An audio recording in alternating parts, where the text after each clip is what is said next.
everybody. It's Tuesday. Yeah. See, here's the problem. It felt like a super long time to get here from Thursday. Like, it always feels like that. Like, from Thursdays to Tuesdays show feels like a long time. Mm-hmm. And boy, it's just going to get longer. It's just Oh, yeah. I'm going to be completely thrown off now because we're just doing Tuesday shows now. It's official right out here. Beginning of the show. Bam, let you know in case you didn't already know. Tuesdays is it. And this was like the perfect week to enact that because it's Thanksgiving this Thursday, so we weren't going to do a show regardless if we were right. This is a permanent change, for the show, not just this week. Mm-hmm. So it's going to be one long show. Time limit's not really a factor. I'd like to think 2 hours would be like the tops. Yeah, I would hope so. That's a long time. That is a long time. That's a lot of show. That's a lot of patience by listeners to get through 2 hours of content. God bless their souls. I kind of maybe I should put up a poll question sometime. Mm-hmm. And I kind of want to know, maybe for people that do listen to the podcast version of this. Oh, not the live version. Yeah, for the people that would listen to the podcast, which isn't a lot of people to already begin with. Not a lot of people tune into that. But for those who do, I'm curious if you would listen and just kind of skip through 1 2 hour show, or if you would prefer it being 2 separate episodes. I'm kind of curious. I'm going to propose that question. All right. I mean, there's no one currently in the live stream to answer my question. That's okay. No, there's not. Come on, where is everybody? But for those listening, let us know. And I'll put the question on social media as well. I probably should have done that before tonight, but hey, here we are. Yeah. Little too late. Live and learn. Yeah. I'm just slow on doing everything. Like, for the fact that I pulled all of our t-shirt merchandise from the website without having another t-shirt person ready to go. It's probably not the correct order because somebody already came to me saying they want a t-shirt, but there's no more t-shirts on the website. I think it was Josh that came to me. So I got to figure that out. That's like on the soon to do docket. All right. Yeah. And what am I drinking? So this is cool. Before we do the warm up, because in my mind, we have 2 hours to do this. I don't care. This is going to just be slow, smooth, and steady. Yeah. Order of things do not matter at this point. This is really cool. So I bought the winter variety pack of Saranac. Just something different. I just went to the store. I was like, I just wanted something new. So I grabbed, and I wasn't at Wegmans, so I couldn't get the make your own 6-pack. I had to get something else. So I got Saranac's 12 beers of winter, but it's only 4 different kinds of beer, but there's 12 of them in there. And it came with a little note inside, like a piece of paper. Really? And it just said, due to COVID, we're not able to provide brown bottles. I guess there's a brown bottle shortage because of COVID. Interesting. I know. Like a couple weeks ago, you told me that there was a can shortage. Yep. So that's kind of what I was expecting to hit, but they are apparently out of brown bottles. That might be because of the can shortage. That could probably be it. That's very possible. So they filled their beers in green bottles. Ooh. And I asked my Dungeons and Dragons crew about this. Is this an overreaction by me thinking like this is super cool?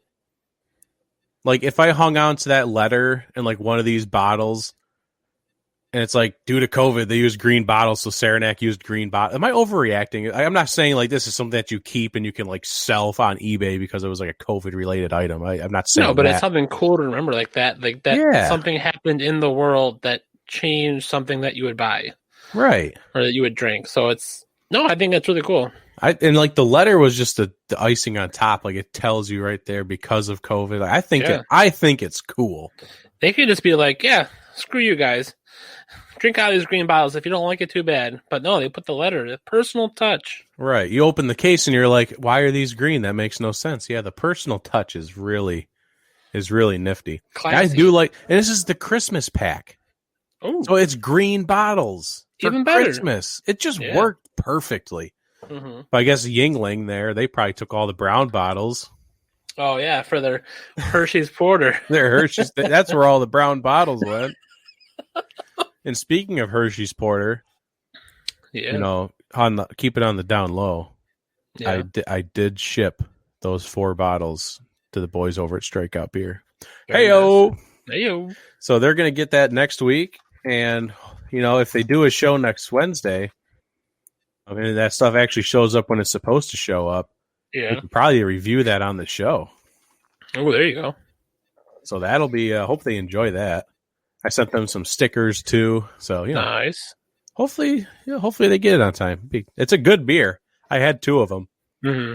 It's just not my style. Yeah. I've never been like a huge porter person. Mm-hmm. Just dark beers in general. Right. But it does taste very good. It doesn't like kill you with the Hershey. Right. You know? It's very subtle, but it's good. It still tastes like beer. Mm-hmm. So yeah, it's a good beer. Highly recommended. 6-pack for $10. That's a steal. Can't beat it. We got Josh in the house. Nice. Josh is here. Josh, I'm gonna find a person to make your shirt. I promise. I just have to like do my end, and I will get back to you. If anyone wants a shirt, you just let me know, and I'll write your name down and your size, and I'll get this figured out for everyone. I just have to find someone. All right, so let's actually like let people know what's happening 8 minutes into the show. Yeah. This is an award-winning podcast that you're listening to. That's very hard to believe. I know. But this is an award-winning podcast called On and Off the Field with Durf and Dylan. I'm Dylan. And I'm Durf. There we go. We should probably do that. People probably just tune in and they're like, with Durf and Dylan. Well, which one's Durf and Dylan? Hey, we're backwards. If you're not watching, if you're listening to the podcast, you probably never know. And I always have a banner up so the names don't show. I changed it to Dylan the Daddy instead of having my last name in there. Oh, there you go. So yeah, let's do the warm up. You got to make sure people are flossing as always. Mm-hmm. Make sure everyone's flossing. Recommended by 10 out of 10 podcasters, which is follow, like, observe, subscribe, and share. Which we should probably put on a shirt. I feel like that's a weird shirt, but it's cool. I feel like that's such a cool thing. I want to utilize that better, but I don't know how. It's just funny. I like acronyms. Mm-hmm. But, you know, staying on track instead of getting off topic again, Durf can tell you about flossing and where to do all those things. And yeah. Oh, man. All right. You can follow, like, observe, and share on Instagram, Facebook, and Twitter. And you can subscribe to our YouTube and Twitch channels, which we are currently live on, along with Facebook, where you can find past episodes and other great content. Make sure to rate and review the show on Apple Podcasts so that we know how we're doing and what you like or dislike about the show. Or you can just DM us. Doesn't matter. Let us know. And you can find all these links at onandoffthefield.com along with our fundraising efforts, our merchandise, and to learn more about Dylan, myself, and this award-winning show. Yeah.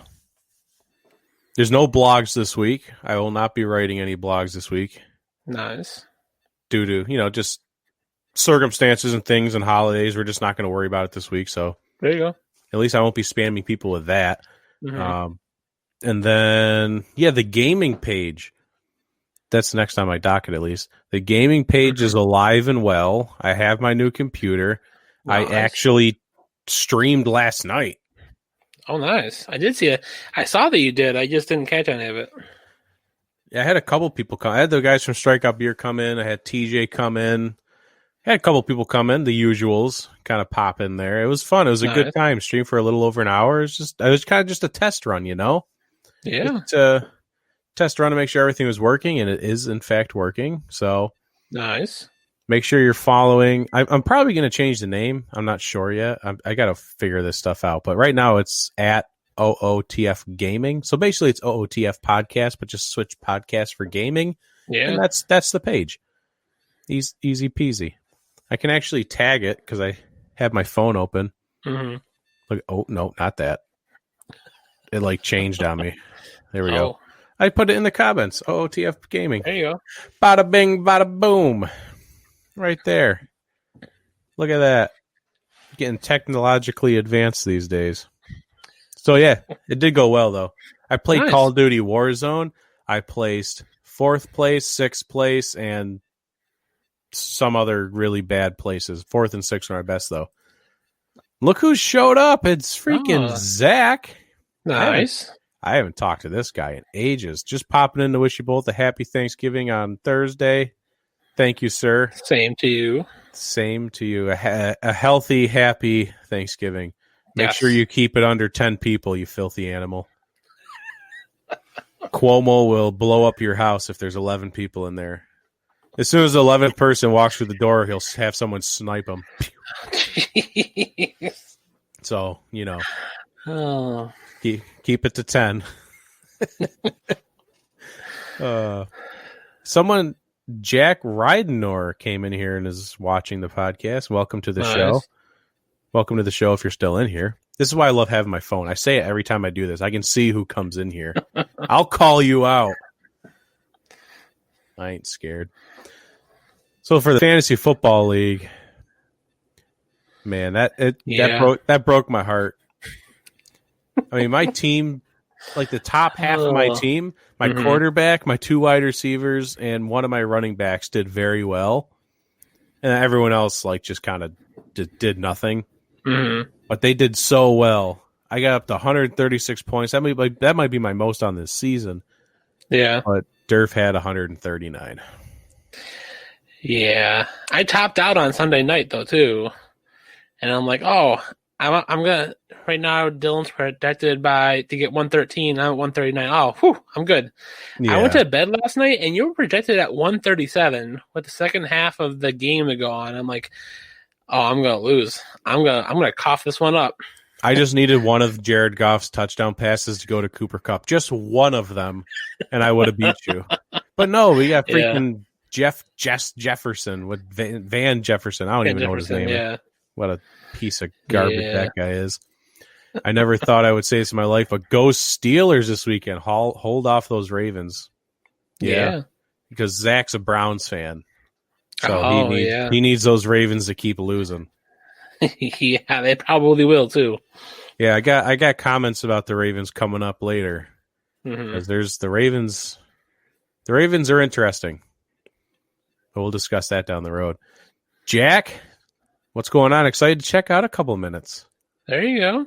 Thanks for tuning in. I see you got, I believe those are Steeler jerseys. That looks like a Big Ben and an Antonio Brown jersey in the profile picture. Nice. Yeah, 10-0. Good stuff. I did review their schedule because people have said they've had an easy schedule. They can only play who's in front of them. I'll never say that. I'll never say they've had an easy schedule.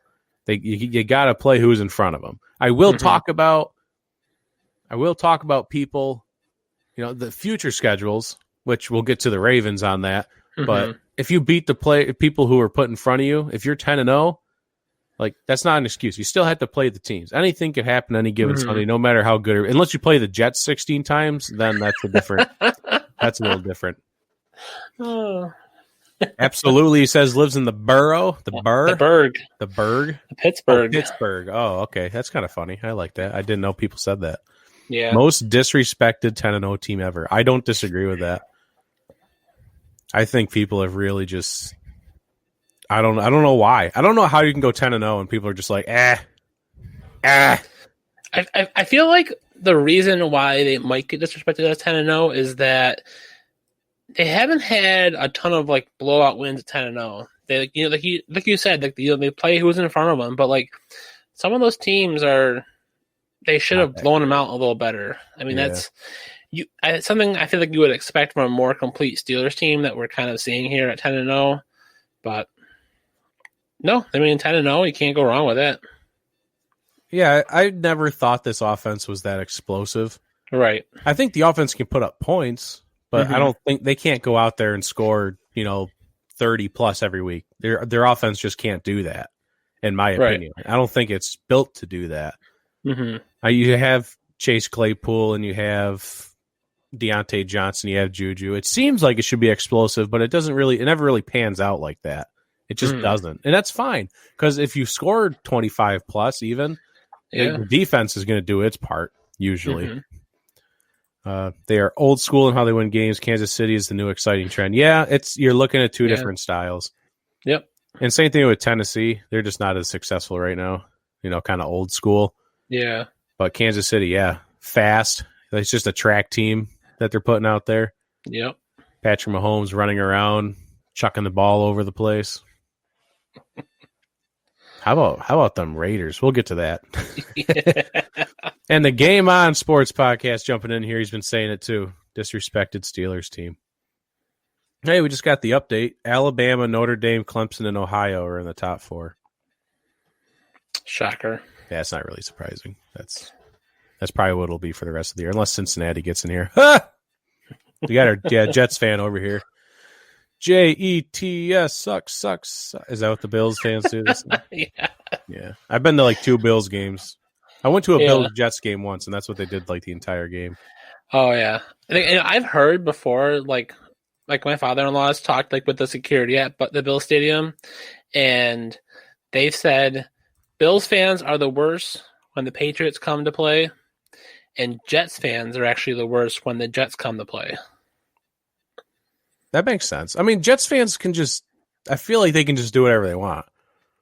Right. Like their team sucks, so no one's really going to blame them for being belligerent. They're just like, yeah, I get it. They're just, everyone else around them's just like, why are you drunk and punching people? Our team sucks. Okay, that makes sense. All right. Yeah, you can do whatever you want. Go Gators as well. Yeah, that's a team that can make a push in there. Yeah. But you're gonna need Notre Dame to stumble, because they're gonna put Clemson in there no matter what. Yeah. Right. Yep. That's a fact, unfortunately. Yeah. The Bills sign in the background. Yeah. Big fan of Josh. That's because Josh Allen's just younger Big Ben. That's why he likes him. For the most part. It is for the most part. I think Josh Allen's a little bit more mobile than maybe what Big Ben was in his younger days. But, Josh Allen's looking pretty good out of that draft class from 2018. I think he's really the only one that's I'm just saying successful right now. One of our other buddies that's a Bills fan really wanted Josh Rosen. Yeah, and I remember a lot of people wanted him. Yeah. Yep. So glad they didn't pick Josh Rosen. Boy. Good thing they're not the GM. Bills versus Dolphins game last year. Last game of the year. Oh, yeah, that's going to be a good game. Yeah, for sure. A big game. And Kyle Trask for the Heisman. I would happen to agree with that. It's hard to argue with that. Yeah. I was saying Justin Fields was kind of in the conversation, but 1, he didn't play that great against Indiana, and 2, he hasn't played as many games. So I think Trask is on track to win the Heisman. Hey, there you go. Let's do some NFL news. Yeah. Where's my banner? There it is. Myles Garrett, Adam Thielen, Mark Ingram, J.K. Dobbins, whoever the heck Brandon Williams is, are all top names that are at top name. Who's Brandon Williams? He's a defensive tackle for the Ravens. How's that top name? He was one of the names that was mentioned, and I'm throwing it in there like someone from the Ravens. A Ravens fan might know who that person is, so you gotta give him some love. All right, Brandon Williams is a top name that was added to the reserve COVID-19 list. Just to add insult to injury, the Ravens they haven't practiced this week. They're going to play. They're playing on a short week, and then they got to play the Steelers. They haven't even practiced yet. Yeah. Linebacker Pernell McPhee, I actually know how to say his name, worked virtually today. Game is still scheduled for the Steelers Thursday night, which is kind of, I guess, it's not terribly surprising. We still have tomorrow to go, right? But on a short week with this many cases, and it's like a new case popping up every day. Like what happens when it comes Thursday and someone tests positive, and you're contact tracing really quick, and it's like the whole team, you're going to cancel it the day of the game? I mean, I feel like this is dangerous territory we're entering, because they're going to force this game. I feel like no matter how many positive cases the next 2 days the Ravens have, they're going to force this game upon us. Right. I mean, I feel like dangerous territory. Right, but with the virtual practices, if they can limit the amount of in person, which is going to kind of suck because they're not going to have time to go through the drills, go through the plays at the end of practice for Steelers, they might be able to reduce the amount of spread that potentially happens or the spread of positive cases.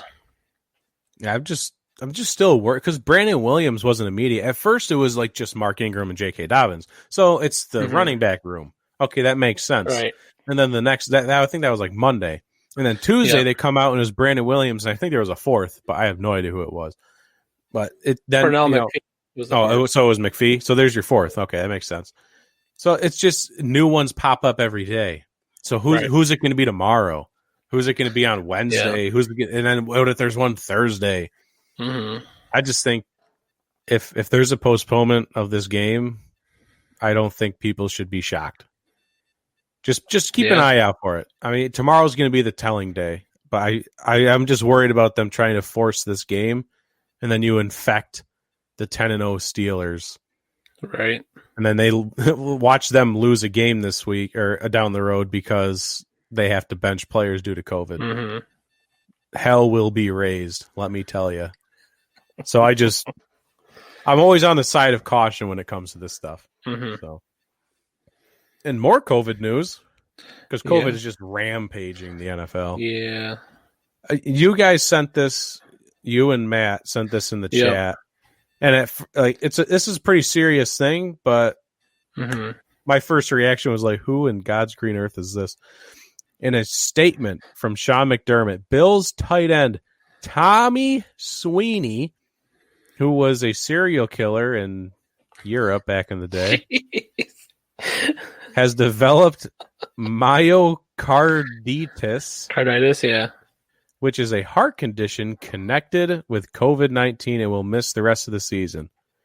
So, number one, did you like that reference? Isn't it Todd? It's Todd Sweeney?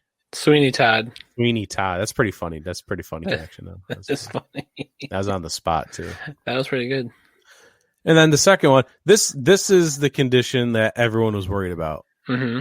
This is the one. Thank God they caught this, because he could have you never know, he could have just collapsed on the field. That would have been horrible. But this is the condition that colleges were looking at. Yep. This is the one where if a student drops dead, the college is screwed. Right. This is why the Big Ten postponed for so long. This is why the Pac-12 postponed for so long, because this was the risk that their board of health officials told them that was possibility. So now people have seen it. It happened. Yep. It's literally, it's come to life. We have witnessed it firsthand. Mm-hmm. This is what people were worried about. Thank God they caught it. Like if this was, let's say this was a MAC school. Yeah. They don't have the technology to probably catch this early on. He could have went on the field and died. Yeah. But in the NFL, getting tested all the time, as soon as you cough, they probably have a medical squad surrounding you. So Tommy Sweeney was, he was at least in good company. But this is it. This is what people were talking about. This is why people were worried about COVID. So will he die? Hopefully not, and probably not. But now he has a heart condition. Yeah. Who knows how long that'll linger with him? This could affect his career. Yeah, that's a real short end into a career if it does, because this was the year that I was expecting him to kind of rise up a little bit, be that 1-2 punch with Dawson Knox and a three-headed tight end room basically with Tyler Kroft and Dawson Knox and then Tommy Sweeney, because he was drafted the same year as Dawson Knox was, so it was kind of like a bringing in two rookie tight ends to see which one works. And I was expecting him to get better this year, but obviously, when the tight end room completely went down with COVID minus Tyler Kroft before the Jets game, he had more people watching his health conditions, and that's probably what helped him discover this, is that, he was part of the reserve COVID list for a while, and they were able to catch it. So, I mean, let's, hopefully everything gets better and he'll be back next year. Yeah. That's all you can hope for, is that this isn't something that'll affect him for a long time, and he gets better from it. We don't have to worry about it. So, but good thing they caught it. It's just crazy. That's what people were worried about, and it finally happened. So, who knows who else could be walking around with that, especially in the college level. Yeah, man. Well, crazy. So, the Cowboys canceled their practice today after their strength and conditioning coach, Marcus Paul, was rushed to the hospital after experiencing a non-COVID medical emergency. He is undergoing tests today and hopefully recovers without issues. Yeah, I did hear about that. That was big news today. Yeah. I don't know why it was huge news. I guess it is a big deal that he's rushed to the hospital because he's experienced some. I don't know what the issue is. They haven't talked about it. But. Yeah, I wasn't able to find what the exact medical issue was, but obviously we want to make sure he gets better first before we, deep dive into everything that went wrong. But, rushed to, had a medical emergency. Cowboys medical personnel, they tended to him at like 7:30 this morning. And by 8:30, he was in an ambulance on the way to the hospital because of the emergency situation. So, I'd imagine that it could be probably like a stroke or something along those lines. Yeah, I mean that's what I would think. Mm-hmm. And I know the Cowboys players know what happened because Mike McCarthy told them, which is why they canceled practice. So it's very possible that it could have been something like a stroke, which is very serious. For everyone, but let's hope he gets better soon. Godspeed, healthy recovery, and the Cowboys need to practice. So let's get back at that tomorrow. So here's my issue. This is the biggest thing I walked away with after this week of football. That's probably not true, but last night, Tom Brady did it again. Yeah. Not only did he lose a game, he refused to shake the hand of the quarterback that he lost to.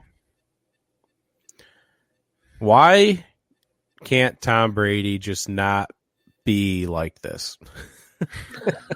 Just because he can go out there and he can shake the hand of Aaron Rodgers. He can go out there. Even when he lost to the Saints, he can go out there and shake the hand of Drew Brees. He can go out there and shake the hands of quarterbacks he's beaten. Yeah. Or he respects. But when it comes to Nick Foles, because everyone said he didn't shake Nick Foles' hand because of COVID. He's out here shaking everyone else's hand, so that's an irrelevant argument. Right, and it wasn't the first time with Nick Foles either. So right, in the Super Bowl, exactly. And now he did not go out and shake the hand of Jared Goff. Interesting. I understand you're frustrated, Tom. Your team is underperforming. You're underperforming. Go and shake the hand of the opposing quarterback. He's a veteran in this league. He's been in this league for 20 years, 20 plus years. He knows you go shake hands.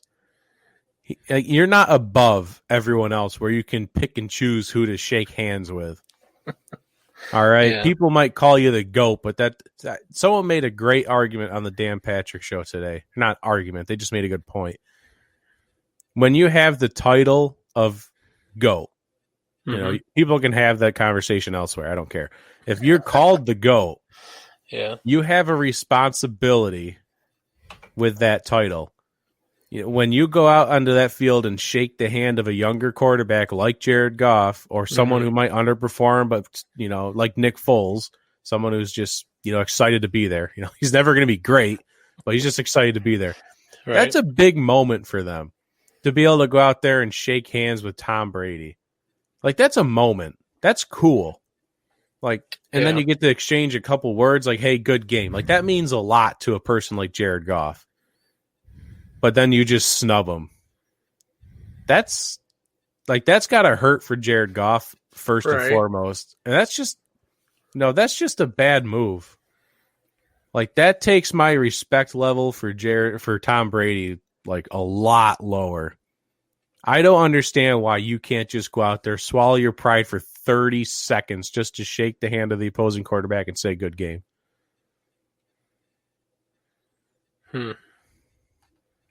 Yeah, that's pretty bad on Tom Brady's part.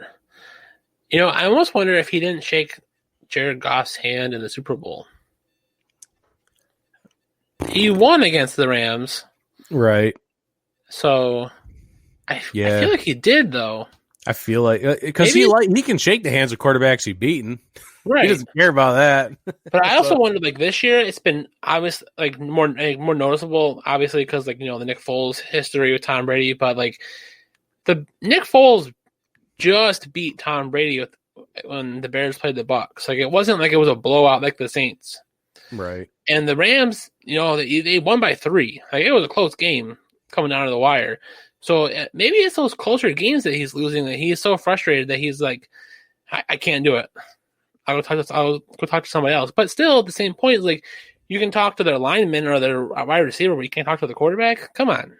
It doesn't make sense, and you can't defend it. You might have been able to defend the Nick Foles one, like he beat you in the Super Bowl.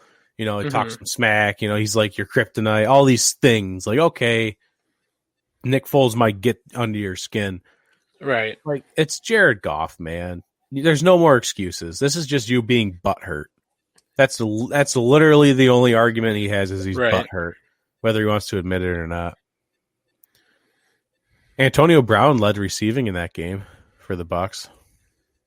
Not surprised. He had like 8 receptions, 60 some odd yards. It's not impressive stats, but he led them in receiving, so that's kind of fun. Yeah. I mean, no one's really talking about him anymore. He's just kind of there. This is what he probably needs. But they're 1-2 now with Antonio Brown on the roster. Ouch. I don't know. How's that working out for you there, Bruce Arians? I don't know. He's getting his touches, though. Oh, this one's sad. Yeah. I don't want to talk about that. Joe Burrow. See, here's the thing. We'll get through this, right? Joe Burrow tore his ACL, his PCL, his MCL, and his meniscus in his left knee. They're saying 9 to 12 months recovery time. There's a very, very likely possibility that Joe Burrow does not start the season next year for the Bengals. And even if he does, whenever he does return, he might not be the same. Granted, this is not his plant foot. Thank God, this is his left leg. So he's not dropping back and planting on his right. That's messed up. So he's got that going for him at least. Mm-hmm. But injuries like this, unless you have a mind of steel, like a mind of something stronger than steel, even like to get past this injury, go through all that rehab and not think about it during a game, that's tough. Yeah, definitely. I mean, I almost wonder how close this is to Teddy Bridgewater's injury. Yeah, because Teddy was out for a long time, and Teddy was basically like a whole what did that happen halfway through the Panthers season, and then it was the Panthers, right? I think it was the Panthers. No, it wasn't the Panthers. It was the Vikings. What team was he on? Yeah, Vikings. He was on the Vikings, and it was like in the summer at practice. He missed like almost 2 full seasons with that injury. Right. That's what Joe's looking at. He's looking at maybe just pushing them. The Bengals might push him just to, if he's ready by like week 7, what? Let's not risk it. Let's just get you for 2022 and go on, because we know he's the quarterback for the Bengals. As long as everything he rehabs everything well, he'll be the guy there. So then, the Bengals they got to finish the season out with whoever's behind him. Not a clue. They're going to go and get Colin Kaepernick. Who knows? People are still making that argument. Oh, my God. But, the Bengals, they could be looking for, if they don't like what they have on the roster, and you look for them in free agency, pick up a traveling veteran. Maybe Ryan Fitzpatrick comes up to Cincinnati. Tua's got to take it one on the chin there and, suck it up, Buttercup. And maybe Fitzpatrick's like, yeah, I'll go north for a little bit. I got another young star over here. I got some time to play still. So that'd be kind of fun. Yeah. Has Fitzpatrick ever played for the Bengals? Why do I feel like yes? I kind of feel like he has too. He's played for like over half the league. He's never been a Seahawk. I know that much. Maybe he should go there next. Oh, my parents have said Tom needs to buck up. Pun intended. That's pretty good. That's a good one. But yeah, Joe Burrow. But, here's the other half of the story here. It happened against the Washington football team where the guy starting across from him is Alex Smith, who almost lost his leg, almost lost his life to a football injury. Mm-hmm. And, he ends up getting the win. Alex Smith has returned from almost the grave to now win a game as the starter for a team. Yeah. I feel like that couldn't be more motivating right there for Joe Burrow to have that guy across the field from him when that happens. It's just a reminder, like, he did it, so can I. I feel like that's true for anyone that might tear their ACL these days. If Alex, this is why. God, I'm gonna get ahead of myself. This is why Alex Smith is he has won a game now. It's over. Yeah, like just it's done. Give Alex Smith comeback player of the year. I will not hear otherwise.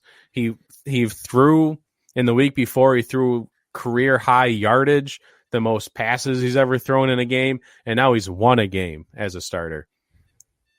That's it. This guy almost died and now has won a football game. I will not hear otherwise.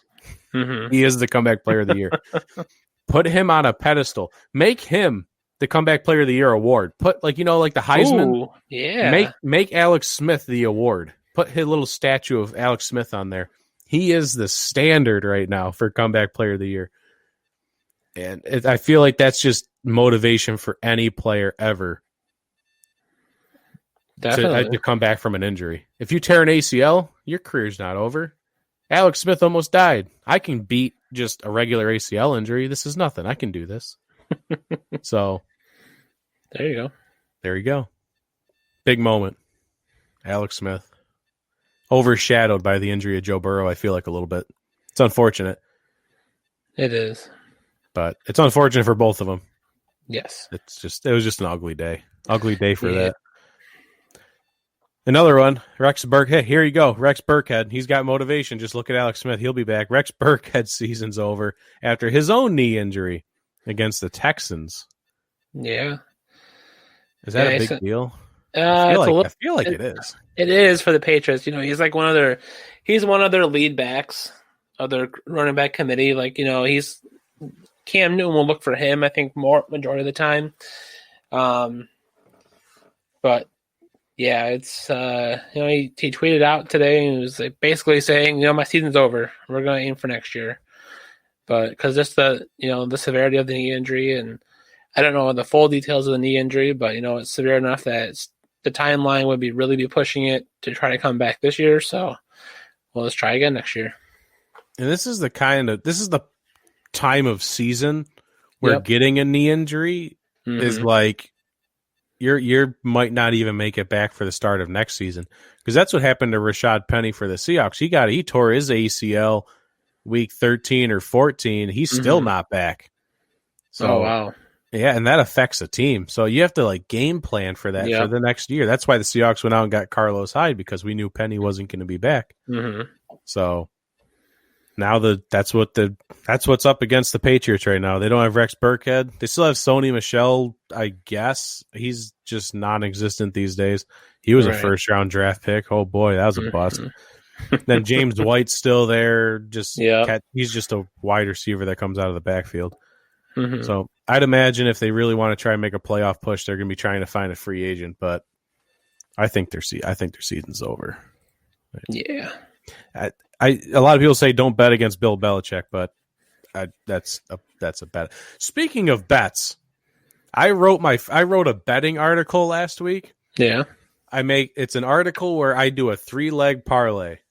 I just pick 3 things that I think are going to happen based off of stats, general football knowledge, matchup history, whether that be money line, over under, whatever 3 things I pick. That's what the article's about.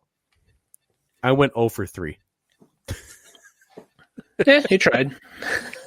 That's why I do not bet. If anyone wants to understand why I don't gamble, I went 0 for 3. So I think I picked the Falcons to cover the spread, which was 3.5. They got blown out. Mm-hmm. I picked the Lions straight up. Obviously, they got blanked. And I picked the Titans and Ravens to be under 46.5. And if it was at 46 until they went to overtime. Oh. So if they would have tied, I would have got that one right. But right. obviously the Titans score and that goes over. So 0 for 3. Feels bad, man. Ouch. Feels bad.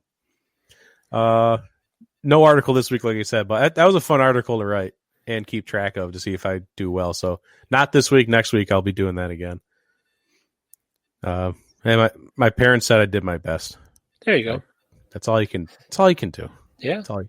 I put a disclaimer in that article saying don't bet money on my stuff. If you do, it's not my fault. The week 5. Oh, the 5. Now I'm all over the place. Oh. The 5 week 15 to be determined games that the NFL could schedule on Saturday 12/19 or Sunday 12/20 have been decided. The Bills at the Broncos will be 4:30 p.m. on Saturday 12/19, along with the Panthers at the Packers at 8:15 p.m. on the NFL Network. Yeah. Neither one of those games excite me. Well, the Bills Broncos makes me excited because the Bills should win. Well, if you're not a Bills or Broncos fan, right, there's not much excited there. Yeah, I mean, if that was Seahawks versus Jets, I'd say I'm excited. But yeah, it's Saturday games. Saturday games are fun. Yeah, just having football all weekend is just a blessing. I love it. Saturday football, NFL football is great. It's nice. And the Panthers at the Packers, I'm a little bit more excited about that. If Teddy Bridgewater and Christian McCaffrey are back, if they can beat the Packers, that would be cool. That one excites me a little bit more. That was a close game last year. Panthers at Packers last year? Yeah, Kyle Allen almost won the game, but that. How do you remember that? Because it was a snow game. It was like one of those bonus coverage games you get at the end of the. I can't tell you what game I was watching, but I do remember them going to this game, and Kyle Allen drove down the field with these crazy passes, and just couldn't get it done on the 4th down to the end zone. That's interesting. I don't know how I guess it's because you actually watched it live happen. I do not remember that game. Yeah. But I guess it's because you saw it. I guess I did. I guess I missed that one. Who knows? And then the other 3 games were Lions at Titans, Jets at Rams, and Texans at Colts. All of those are terrible. Will most likely be played on Sunday. Yeah, so there's no set times for those games, but they're gonna be on Sunday. The NFL had an option to do a triple header on Saturday if there was enough buzz for these other 3 games. There's not. They'd put them at like 1 o'clock. It'd be 1, 4, and 8. Because there's nothing there. There's nothing there. They just do the 4 and the 8 game, 8 o'clock games. I would imagine majority of these games are all probably 1 o'clock. Well, Jets at Rams is probably 4. Yeah. Because it's on the West Coast. But yeah, Lions, Titans, Texans, the Colts, those should be 1 o'clock games. No big whoop from there. No, though, especially since both of the worst teams are on the road. Lions at Titans. Lions suck on the road. Texans at Colts. Mm-hmm. Yeah, that's definitely looking like a couple of 1 o'clock snoozers. Yeah. We should be able to know next Tuesday for the Week 16 games that are to be determined. We should find out because the NFL has said that they will announce it no later than 4 weeks before game day. The Seahawks should be getting scheduled. I think we play the Rams that week. Is that a TBD game? I don't know. I'm not sure. I'd have to look into it. I know the Bills aren't because the Bills are Monday night that week. Oh, in Week 16. Who are they playing? Do you know? Patriots. Oh, So I love how at the beginning of the year everyone's like that Week 16 Patriots matchup. That's going to be the one.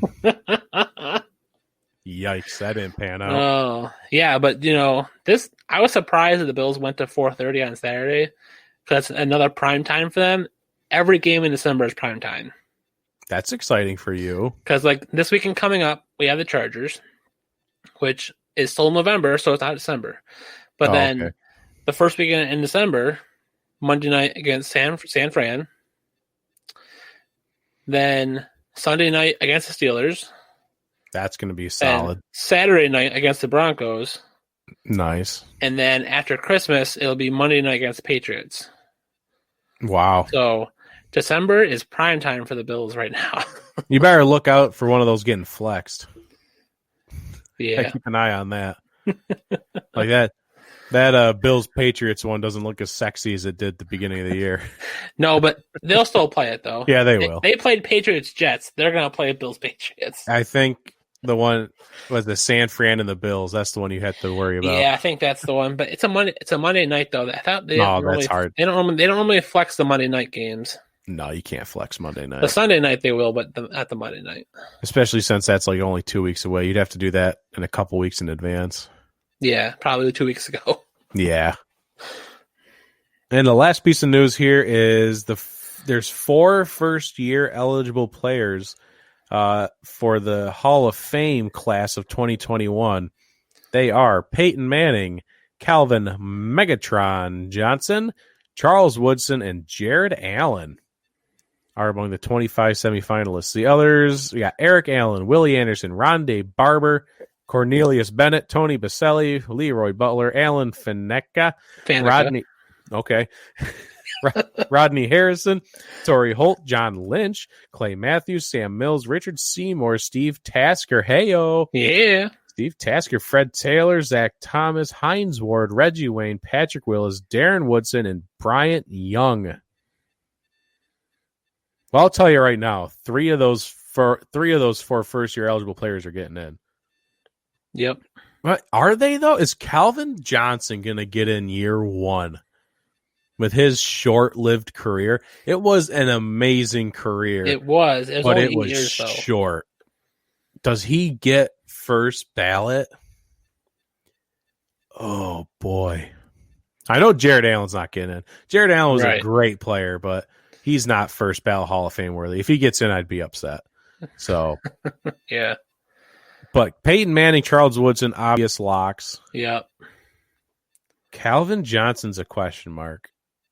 I could see it going both ways, but I kind of want him to wait a year. Yeah. Like, it's just when you only play 8 seasons, that makes a tough argument. Like, you could be dominant for those 8 years, but that's a tough argument to make to get him in there. Especially when he was on the 0-16 Detroit Lions. Right. That doesn't help either. And then you got people like, Steve Tasker should have been in there a while ago. He's been trying for years. Special teamers just don't make the Hall of Fame. Yeah. That's tough. John Lynch should be in there. Mm-hmm. Hines Ward, that's another tough one. Reggie Wayne should be in there. Patrick Willis should be in there. There's a lot of other great candidates on here, and if you're going to put your vote towards someone else, Calvin Johnson, I don't know. That's tough. I think he should be in the Hall of Fame. I just don't know if it's worth putting him in for first ballot. That's my opinion.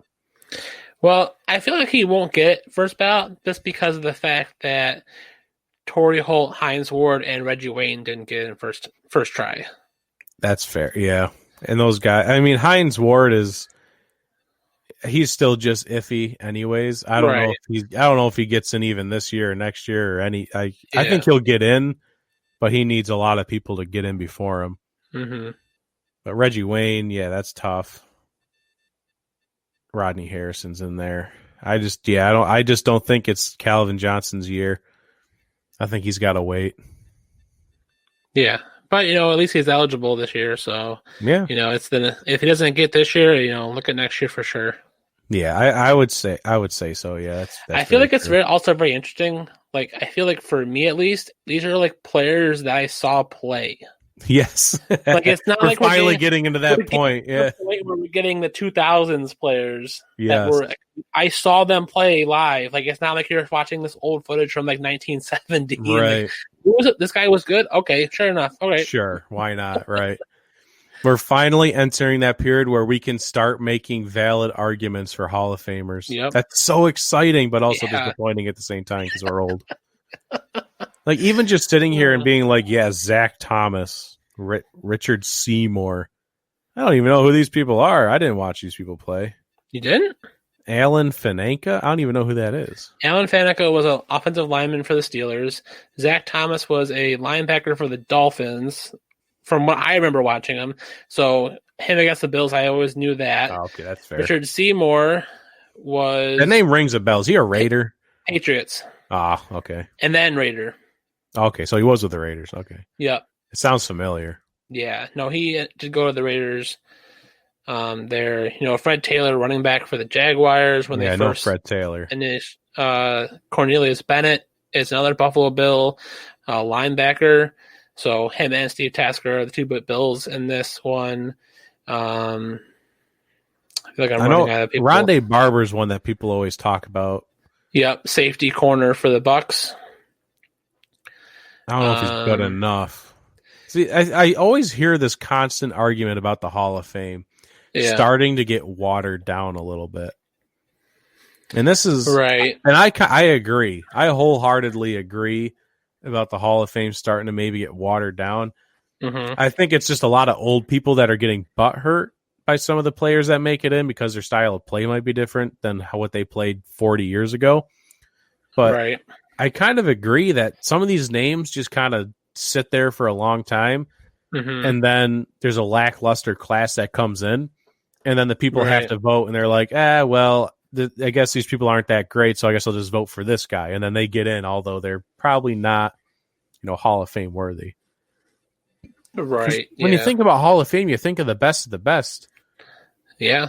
And sometimes best of the best just people that aren't the best of the best get in. That's just the facts. Unfortunately. Yeah. But that's just the facts for every Hall of Fame ever. Oh yeah. That's just how it is. So it's just a matter of how it's an opinion based thing. You have to look at someone in the Hall of Fame yourself and be like, yeah, I agree with that or I don't. They're going to get in regardless, and they're going to be able to put on the jacket and be like, I'm a Hall of Famer, but I'm allowed to sit here and go, are you though? So that's just me though.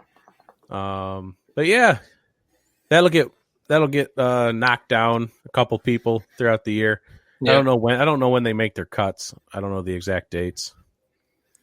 Yeah, I don't know exactly. I know, well, if everything goes to plan in August, they go into the Hall of Fame. Right. So I would think by April they would know. What do they cut it down to? Who do they cut it down for the finalists? Like 25 to who? Is it 10? Is it 10? These are then it's based on voting? Yeah, I think so. There goes beer number one. Oh, that was, by the way, that was Joy to Ale by City. Ooh, nice. Which this is a very good beer. There's another one in that pack that I didn't like. I had Big Moose. Big Moose, I think it's a winter ale. That was not. No? That's not my flavor. That was not very good. Just for me, personal preference. I bet I'd like it. They label it an ale, but it was very hoppy.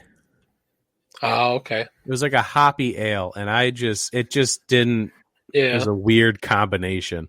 I'm gonna drink the rest of them, but obviously, but it wasn't my flavor of the month. It's just a personal preference. Nice. We do have our off the field MVP. We know before we get to that, I had a terrible week of picks. I got, count them, 5 predictions right. Oh, that's 5. That's rough. I went from 12-2 to 5 and whatever. 5 and 9. 5. I feel like that's like a record worst for me. I must have gone 8 and 6. I think you went one higher, 9 and 5. I think. Yeah, because you were at 52 before. So yeah, 9 and 5. Okay. So you caught up. You almost caught up. You're one short. I picked a couple of games against you, and those panned out. Every single one panned out. Every single one of them, yeah. Because I remember going through last week's picks, like on the Thursday show, and there was more than usual that we differed. I was like, this will be an interesting week. I'm either going to really open up the gap, right, or you could catch right back up in 1 week, and man, whew, caught right back up. Yeah, if I didn't flip to the Bengals, I would have caught up. You flipped to the Bengals. I flipped to the Bengals. I was doing some deep reading Sunday morning, and I was like, ugh.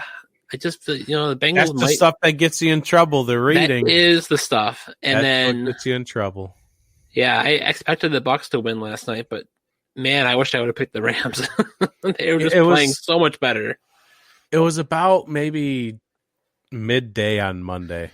Yeah, and I got this gut feeling like I feel like I should pick the Rams. It was too late. I wasn't going to go back and change my pick because we submit them on Sunday. Right. But I just had this gut feeling like it wasn't like convincing. Mm-hmm. I just kind of thought in prime time the Bucs really haven't showed up. And here we are. They did not perform last night. Did you see? I will talk about the games later. I was about to say something about that game. They got our off the field MVP, which is 49ers defensive tackle or defensive end. I think he's a defensive tackle. I think he's okay. I think he's defensive lineman. Defensive lineman. Very good. Well played. Eric Armstead. He has been named the Week 10 NFL PA Community MVP after hosting his latest Story Time with Eric Armstead, where he reads to students in his hometown of Elk Grove, California. Since launching it in May, the virtual program has impacted more than 440 kids internationally. This month, which is why he won the award, Armstead has virtually engaged with 21 classes of students in the 1st through 4th grade, impacting 15 different school districts from Sacramento to Qatar, which is like in the Middle East, isn't it? Qatar, yeah. That's far away. With stories focused on Black history, equality, courage, and Earth Day. Nice. Let's just stop right there. That's kind of a weird selection, right? Black history, equality, courage, and Earth Day. All things good. How does that fit in there? I guess you got to break up the curriculum with some Earth Day. Yeah, there you go. But I guess I'm all for it. Do the right thing. That's a theme of all of this. Okay. Yeah. Hey. All right. I'm all right with that. Okay, that's a fair argument. Earth Day. I haven't celebrated Earth Day in forever. Go pick up some trash. I just don't litter, so I don't have to worry about it. The 6-year veteran is passionate about working with youth, especially in his home state of California. Founded in 2019, the Armstead Academic Project, AAP, ensures public school students have access to a quality education while providing them with the resources they need to thrive and be successful, regardless of their background or socioeconomic status. So far, the foundation has poured $200,000 back into the community, hosted more than 1,000 underserved youth at 4 free football camps, and raised $50,000 in funds to provide 350 Chromebooks, resources, and 1 year of prepaid internet to students for distance learning at Sacramento's Mercy Housing. Whew! That's awesome. That's a lot. It's a lot of good stuff. Yeah. Eric Armstead, everybody. Love to see that. It's the Chromebook one that always gets me. Like the past couple of weeks, we've had people have won this award, do that kind of stuff, providing internet and Chromebooks. In New York, I know I kind of think about New York did something really cool today where they're actually providing for free to, I think it's some kind of, I'm sure it has to do with income, but it also deals with maybe area. They're providing high-speed, free broadband internet to kids that are e-learning. Oh, nice. Like everywhere. I don't know how that works. I'm sure it's like a grant, and they pay like the internet companies to like provide that internet to each home. So New York State is doing that. Well played. There you go. So you can't say Governor Cuomo's all bad. He's doing, he signed off on that. That's a pretty good thing. Yeah. It's a very good thing. So Eric Armstead, that's a lot of good stuff he did there. We're trying to work out something for the month of December. Mm-hmm. We just have to pick. What is next Tuesday, December? Yes. It's December 1st. So we have 1 week to figure out who we're going to raise money for the month of December. I have like ideas. I need to contact. I'm going to be busy this week because I want to do this because I was inspired by Strikeout Beer because they raised $1,000 for the North Texas Food Bank in like the blink of an eye. So but they did a lot of cool stuff that we don't do. So I'm trying to copy them a little bit. I'll admit it. I'll just copy them. They did a lot of great stuff. So I'm just trying to figure out what we want to work with. But I'm going to one-up them and go based off of something that our friend Matt suggested, that we go and volunteer to the place that we raise the money for. Yeah. So I'm going to one-up Strikeout Beer. There you go. Got him. We for like an example, we thought about the Red Cross, and then we can go and donate blood, like on a certain day. Yeah, just an idea. So very true. Just ideas, throwing it out there. So that'll be our project for the next week, trying to figure that, and we'll let everybody know what the plan is come December 1st, which is next Tuesday. Yeah. All right. And that brings us to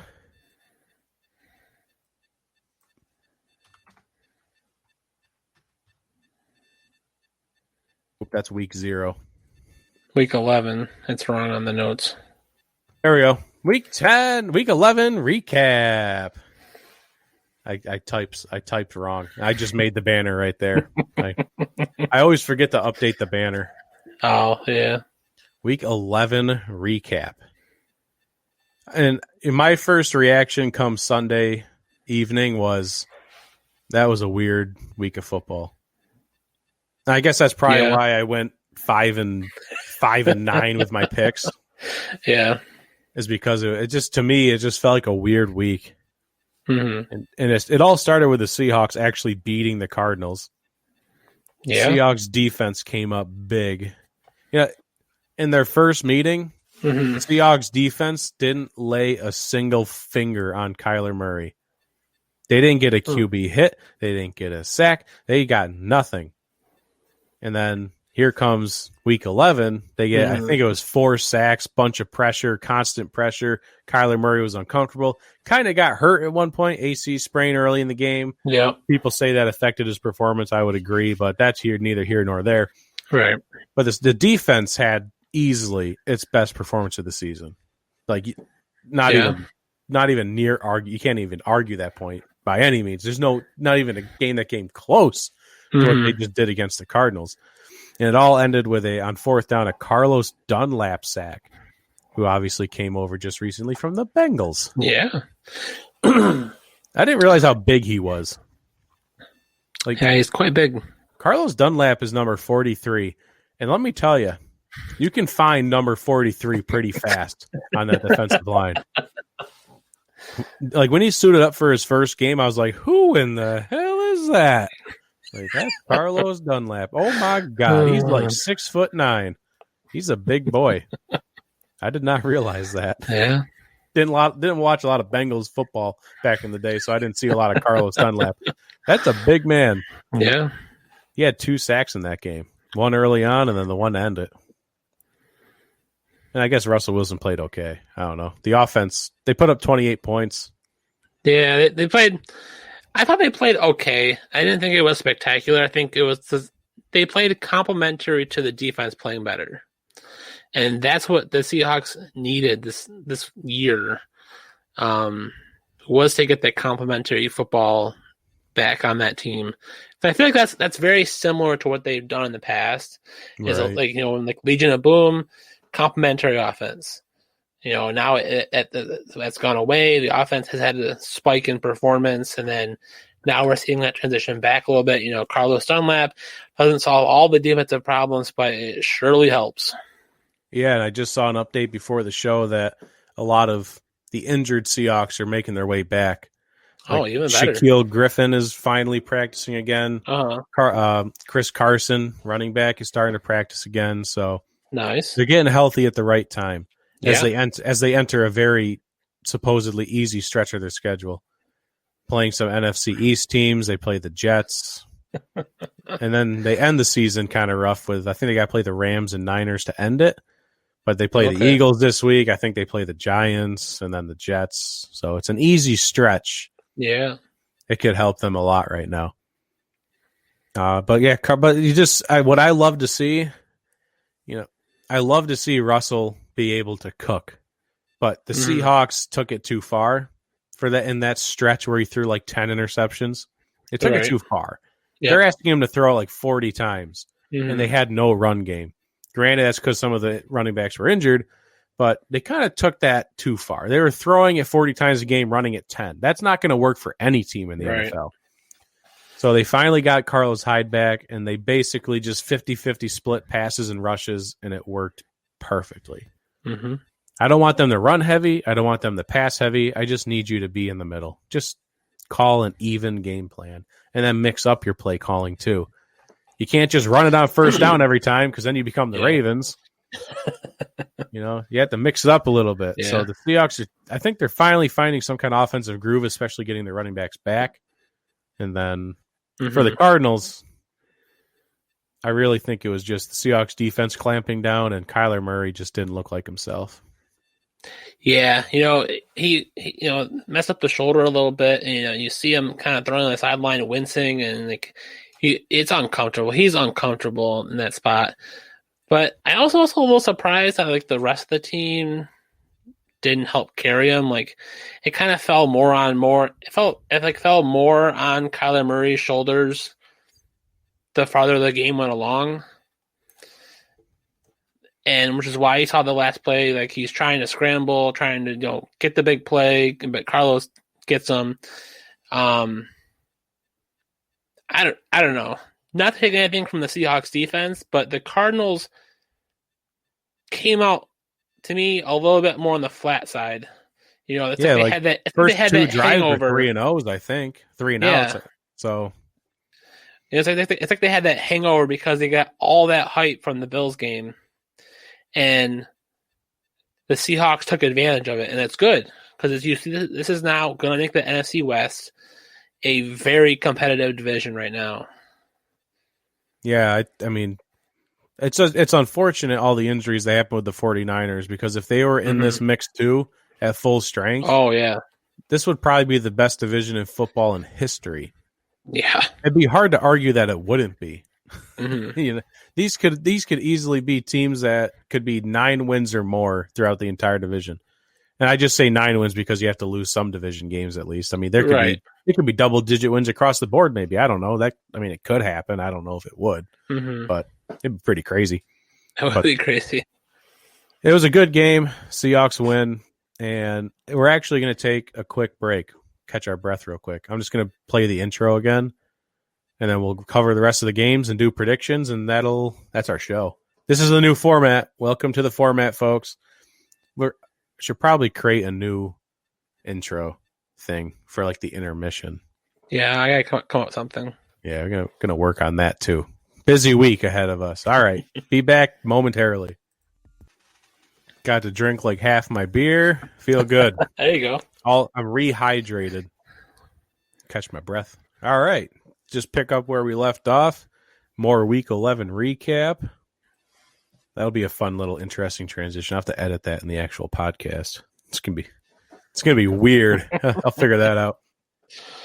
All right. The Titans beat the Ravens. Just got done talking about this with one of my bets off that article. Went into overtime. Oh, boy. Talk about a game where this could just sink the Ravens. I feel like this is the one that could just really put the nail in the coffin for the Ravens, just from a moral standpoint, a morale standpoint. Right. The Titans could have easily lost this game. Ravens were in a rhythm, but the defense kind of clamped down, and Derrick Henry was literally unstoppable come fourth quarter and overtime. And I see here that you proposed the question, how does Derrick Henry get better later in the game? Like, he literally runs faster and blows people over in the fourth quarter than he does the entire game. I'm curious if he just, I don't want to say he's holding back. Right. Like, he might start out the game strong. Yep. And then depending on the pace of the game, he kind of eases up in the middle of it and then just puts the gas back down at the end. Like, I wonder if he has a throttle like that, or if he really is just that strong, he can just go 100%. Just keeps going, yeah. I mean, that's a possibility. Either way, that's the conditioning he does. Right. Like, you got to have your body conditioned to be able to do any of that. And he takes hits. This is a big man. He doesn't avoid contact by any means. He'll run you over. Yeah. Or throw you down. Yeah, Josh Norman figured that one out. He got thrown. Josh Norman got thrown down, and he got put on IR for 4 weeks. I got COVID, coach. I just got that stiff arm still. Oh yeah, it's COVID. It's COVID. Yeah, no, it's the hammy. Derrick Henry was electric. I think he had 130 yards rushing. Won it. I think he's the one who won it in OT. Mm-hmm. Like, I'm gonna be straight up. I did not watch a lot of football on Sunday. Yeah, it was a very busy day. Mm-hmm. But I was able to catch the general gist of all the games and kind of stats and highlights. Mm-hmm. So I did not find out until, when did I do it? I think it was Sunday night. Mm-hmm. It was halfway through the Sunday night game when I realized that the Cowboys beat the Vikings. I thought the Vikings won that game, and I was scrolling through the scores. I was like, holy crap, Cowboys beat the Vikings. It happened 4 hours ago, but I had no idea. Yeah.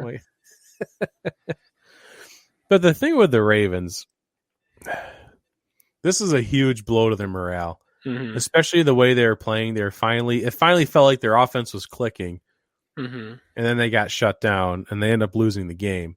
And then they leave this game, and they have COVID, and they're on a short week, and they got to go and play the Steelers, which is just going to be terrible. This is bad for them. Now, the good thing for them is they have the easiest schedule in the NFL moving forward. Mm-hmm. They play the Bengals to finish out the season. They got the Cowboys, who are playing a little better than as of late. They just, I don't know their entire schedule, but they have the easiest schedule moving forward in the NFL. Mm-hmm. I don't think that helps them. I think it would have been better if they had tougher opponents to face to maybe push them.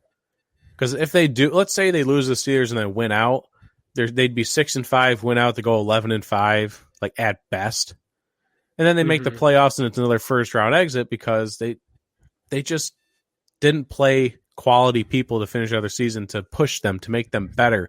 Go ahead and beat crappy teams. No one cares. No one's going to respect you. You're not going to be better for it.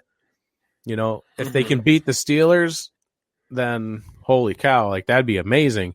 I would kind of maybe think they found their groove, but I think playing lesser teams is not going to help them if they do make the playoffs. Right, and that's a big if, because it's a blow to their morale, but they are skating on such thin ice right now. Losing to the Chiefs, expected. Losing to the Steelers, okay, they're on a roll. Possibly they lose again this week. Who knows? More than likely, but you never know. Losing to the Patriots, I think, was probably one of the biggest blows that they've taken. But then the amount of scrappiness that happened in this game, both teams were playing so scrappy and so not chippy, kind of, or they're just like on edge. Like 70s. It was like 70s football. Yeah. Like when they started the game off with John Harbaugh and Mike Vrabel going at it, yelling at each other in the middle of the field after the coin toss, you know it's going to be a pretty intensive game. Yeah, Nate, that's exactly what it was. I mean, it also helps when you have Derrick Henry.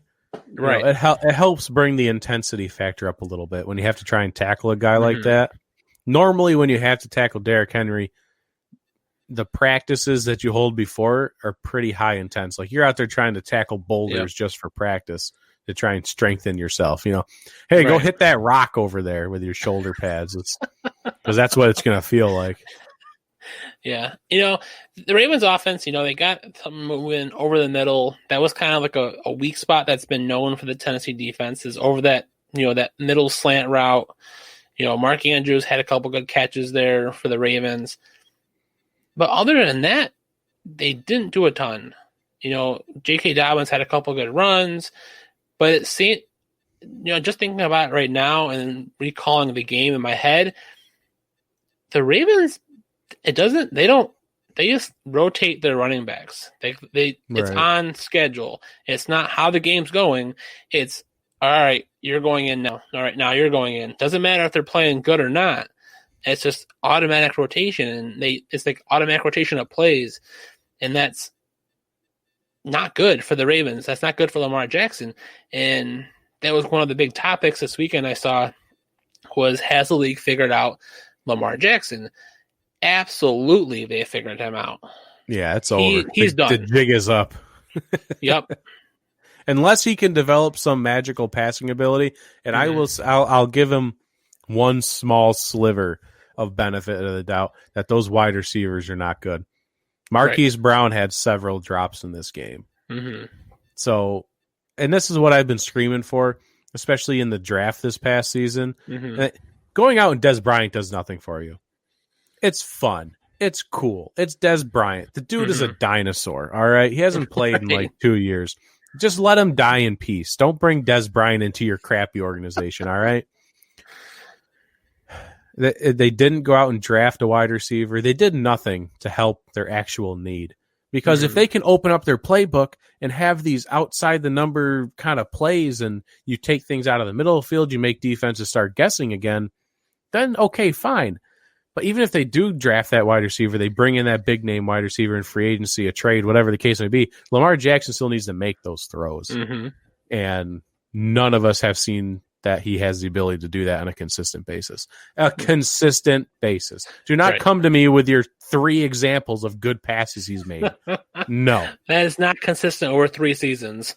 Did you see last year that pass to Marquise Brown in between 3 players? Every blind squirrel finds a nut, buddy. If you just chuck it down there every once in a while, someone's going to catch it. So don't come to me with your 3 examples of good passes. That's the most annoying thing people can do. Mm-hmm. And they do it very often. The Panthers beat the Lions. Mm-hmm. I'll give the Lions this.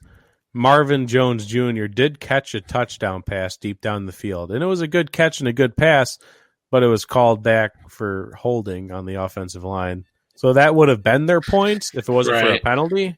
Yeah. But the end score was 0 points. I didn't realize they were going to miss DeAndre Swift that much. That was kind of surprising to me. And what was even more surprising was that Kerryon Johnson did nothing. Mm-hmm. The Panthers' run defense is not great. It's not the best by any means. Mm-hmm. Kerryon Johnson last year was looking electric until he got injured and his season ended. And maybe he's just not back. Maybe he's thinking about his knee, but he played pretty bad. So I guess that might have been where they were lacking. You know, Kenny Golladay was out. TJ Hockenson has a nagging injury he's been dealing with. Yeah. Matthew Stafford has a thumb injury. You can come up with excuses all day. They scored 0 points. Mm-hmm. And that's just straight up embarrassing. But our boy, PJ Walker. PJ Walker is 6-0 when he plays professional football and gets the start. Yeah. 5-0 in the XFL and 1-0 with the Panthers. Suck on that, haters. No, it's great because this really solidifies that quarterback room for Matt Rule right now. Oh like yeah, he doesn't have to worry about PJ Walker. If Teddy goes down again, there's no concern there anymore. If anything happens, it happens to Bridgewater because he knows he has a backup quarterback there that can get the job done. I'm not in love with PJ. Like I'm not going to say he played lights out and could be a starter down the road. Like he had 2 interceptions, 1 touchdown pass. He was able to use his legs. He got the ball to where it needed to be. Yeah.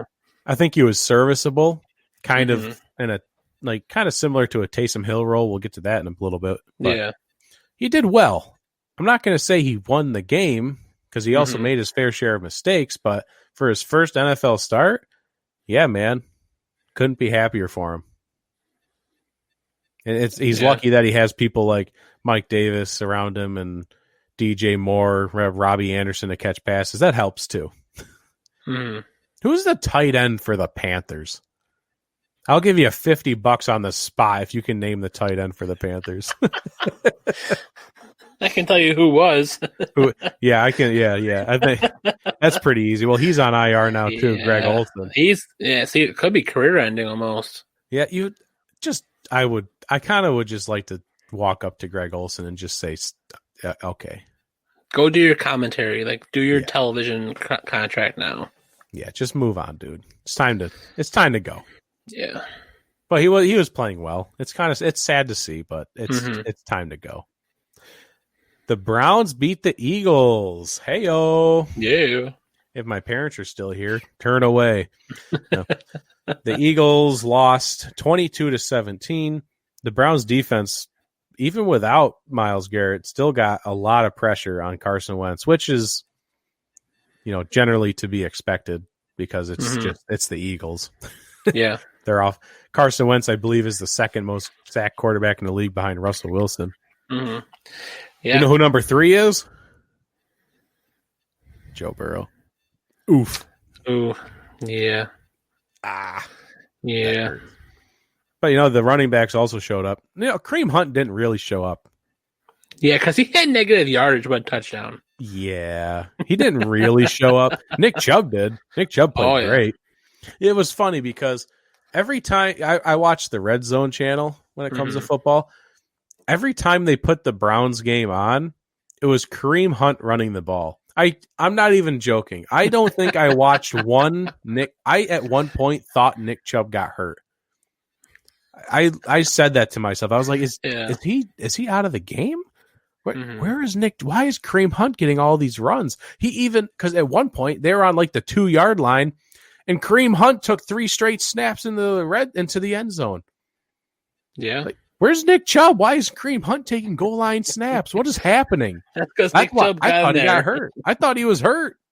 Apparently not. He ran for over 100 yards. He was great, but I never saw one carry. Yeah, a great run too. This is stiff arm one of the Eagles defenders, and he just plows over a couple other Eagles defenders, run down the sideline, angry run all day.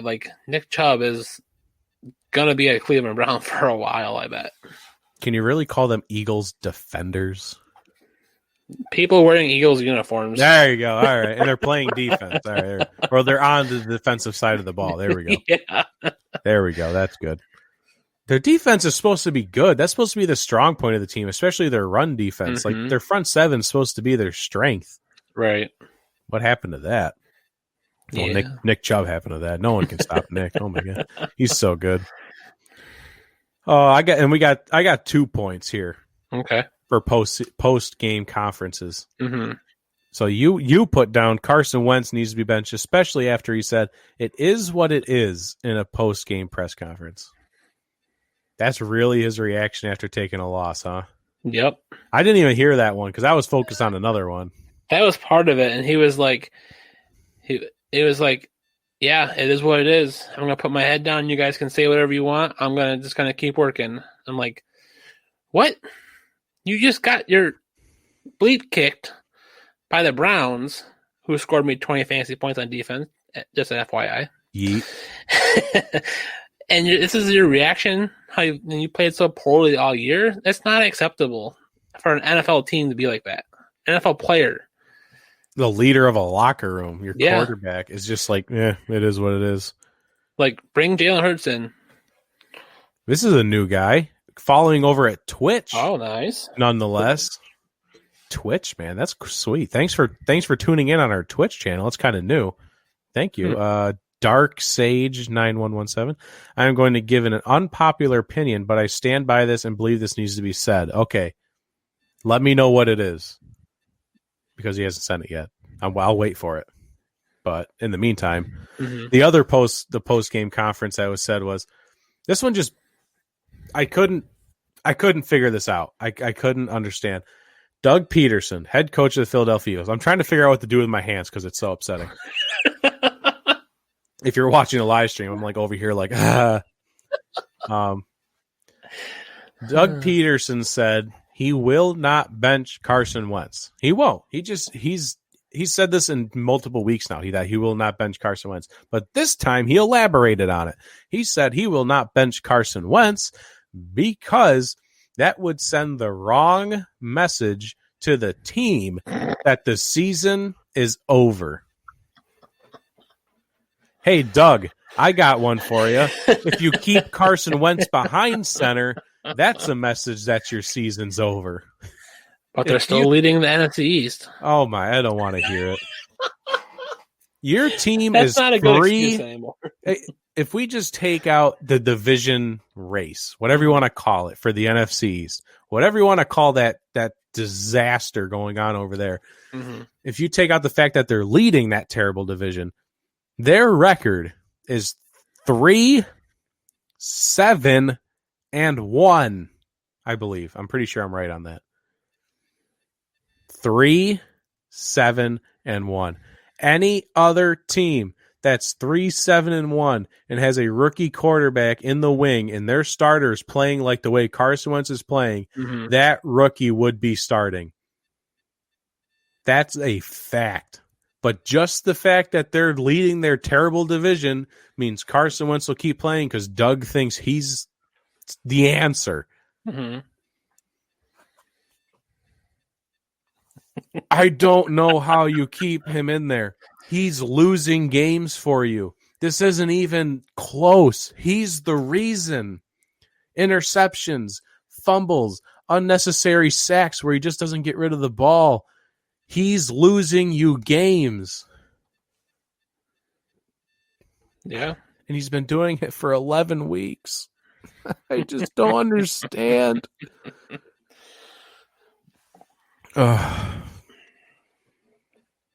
That's my opinion. I don't know if you got something else to add to that. It's just infuriating. No, you basically hit the nail on the head there. All right. Just wanted to make sure. Who do you think's going to win the NFC East right now? After another week of just whatever the hell that was, we'll call the NFC East segment "What the hell was that?" That's what the segment will be called. After another week of "What the hell was that?" Who do you think is going to win the NFC East? I think the Cowboys are going to take it now. They did look pretty good, didn't they? Yeah. That's what I was saying earlier tonight. If they can continue to play like that, then yeah, I think they think that they should be the easy option. So we have a long comment from Dark Sage. Let me just get to my parents real quick. Chubb took out the Eagles defense on that run that you mentioned for sure. And then newsflash, the Eagles season is a dumpster fire with or without Wentz. And that's fair. But why not see what you have in the rookie? Just do it. Yeah. If you win the division, hooray, you made it to the postseason. You're going to get destroyed by whoever you face next. So why even bother? Here we go, Dark Sage. Deep breath. New England is playing its fans as complete fools. They had no intention to start Jarrett Stidham this year because they knew fans would never have warmed up to him like they did with Brady. So they played their fans as fools and went after Cam Newton because I think they know younger fans would be more accepting to someone who has been around longer and not a green as grass rookie.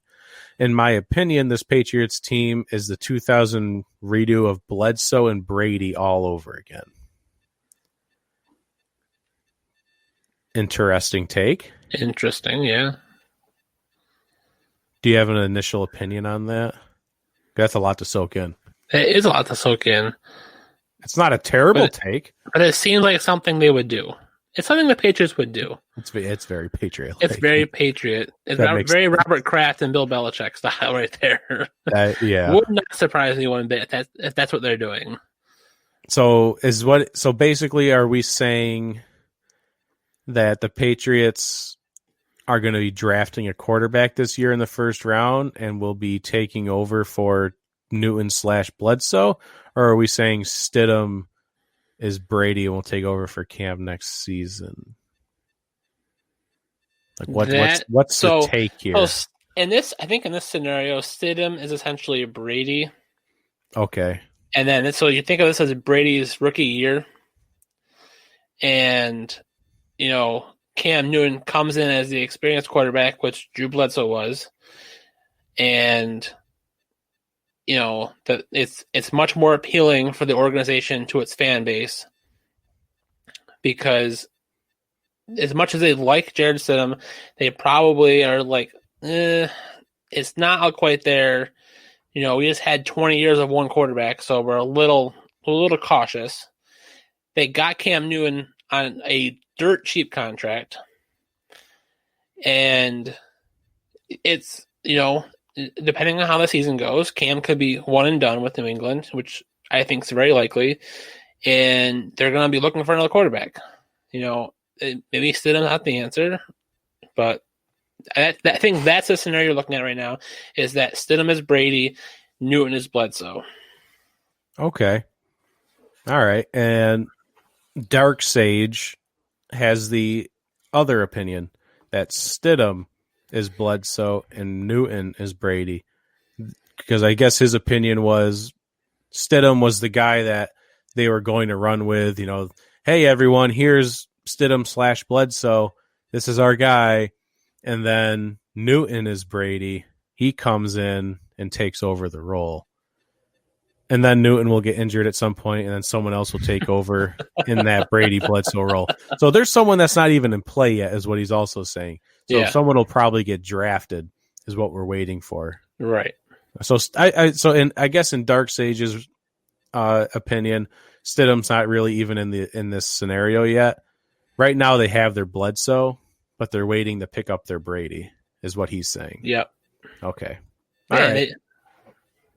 Stidham will not last too long in New England. I mean, he's already the fact that he's been there as long as he has, and he got immediately overtaken by Cam Newton this season by a guy Brian Hoyer. And Hoyer just came out of nowhere. No, yeah, he's not ever going to take a snap for New England unless something crazy happens. All right. And speaking about the Patriots, they just got done losing to the Texans 27-20. Yeah. This is a game that I was not invested in whatsoever. I have no idea what happened in this game. All I know is the Patriots lost. Yeah, I know they lost. I literally have no idea what happened in this game. The only other tidbit I have from this game is kind of what I put in the notes here, is that literally the Texans were scoring and the receivers were getting hurt after they scored. That makes sense. I mean, that's what we expected. Touchdown, wide receiver goes down. Score touchdown, another wide receiver goes down. Isn't that what we said at the beginning of the season, though? Yeah, that's the issue with Texans receiving core. You trade away D-Hop and you bring in all these guys that can't stay healthy. So, Will Fuller injury history, Randall Cobb injury history, Brandon Cooks injury history. Yep. It was just only a matter of time before they probably all got taken down. Yep. Literally scored 6 points, and then I want to say, was it Will Fuller or Randall Cobb? I think Will Fuller literally scored a touchdown, and then the next play got hurt. I'm like, what? That makes sense for Will Fuller, though. That makes sense. It all makes sense. Yeah. But they won. So congratulations to the Texans. You just gave yourself one. You gave the Dolphins a worse draft pick. There you go. That's what you do by winning. The Packers lost to the Colts. Tell you what. Oh, yeah. Tell you what. What a game that was. Oh, yeah. The Colts were down 14 at halftime. And, I see you put here the defense shut down the Packers for most of the second half. Excuse me. And if the Colts didn't commit so many penalties on the offensive line, this game wouldn't have gone to OT. But it did go to OT. because of the penalties. I guess I see what you're saying here. Okay, yeah. Now it makes sense now that I said it out loud. Yeah. I read this pre-show and I was like, what is he talking about? So yeah. The defense shut down the Packers. I'll listen to that. That's fine because, Aaron Rodgers throws an interception, which doesn't happen very often. Yeah. It also kind of just seemed like the Packers took the foot off the gas a little bit. Right. We're up by 14. We'll just play some defense. If we score another touchdown, cool beans. Let's just, we'll just hold the lead we have. I don't think they expected Phillip Rivers to be able to put together a comeback, which is exactly what they did. Right. So, and Phillip Rivers, the offense left points on the field too.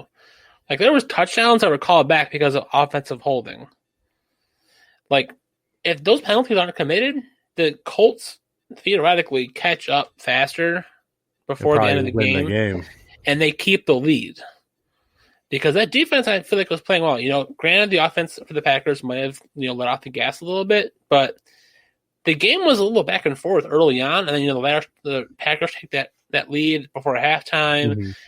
Colts come back. It's close again. Yeah, I mean, I don't know. This Colts team, I don't want to say they take the division quite yet for the AFC South, but they're for sure a wild card. Right? Right now they're projected at 4 for the division. I still think Colts Titans again is going to be a game to keep an eye on. I mean, if the Colts win the second matchup, then they win the division. Obviously, I think right. Because even if they do, with the tie, they'll have the division record. They'll have the tiebreaker. The Colts will have everything. So that is an important game looking towards the future. The Packers are just big question marks this season. Hey, they play great and then they play like terrible. Can you look at any NFC team that's, in the playoff picture right now and look at them and say they are a consistent team that I know everything about? You cannot say those words. Nope. Packers, up and down. Bucks, up and down. Seahawks, up and down. NFC East, just awful. Cardinals, up and down. Rams, up and down. Everyone just is like, all right, I got this team figured out. They're going to be the leaders in the NFC. Even the Saints, they're going to be the leaders in the NFC. The Saints probably the most consistent, but they're probably the closest to being the consistent, yeah. You just look at all these teams in the NFC and you're like, who's going to be the one to like rattle off these like 5 straight wins to end the season and be that person to beat in the NFC? Because right now we don't have a team, and I guess it's the Saints. I don't want to say it's the Saints, but I think that's where the point we're at. But then you got the AFC with like the Steelers 10-0. The Chiefs are obviously probably the team to beat still. The AFC's got their things. They at least have 1 or 2, maybe 3 teams that are consistently playing well. Right. The NFC doesn't even have one. So that's troubling. It is troubling. The Steelers beat the Jaguars. Yep. Cool. First time in franchise history for the Steelers. So that's good news. There you go.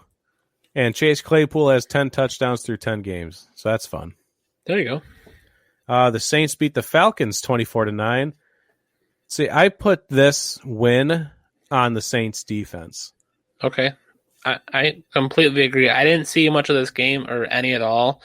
So this was a lot of what my takeaways were kind of like what I had, seen highlights, from, hearing other people talk about it and, just kind of really grasp a good picture of what the game was like.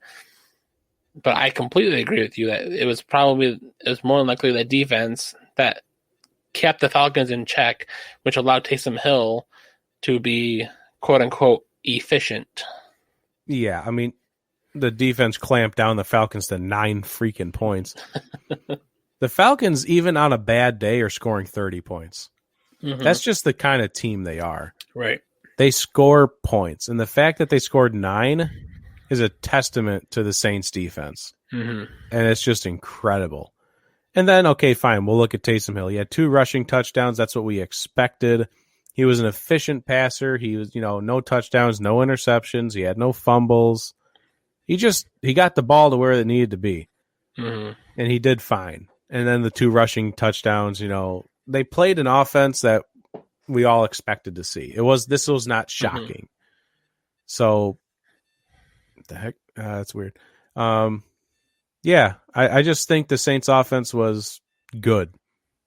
They got enough for the win, but if the defense didn't play as well as it did, they would have easily lost this game because the Falcons could have put up 30. They normally do. Like they just show up for business, score 30, and then the Saints lose. Right. But like you said, since the defense did so well, Taysom Hill was able to run the ball when he wanted. They were able to open up the playbook, and I think that's the reason why they won. Yeah.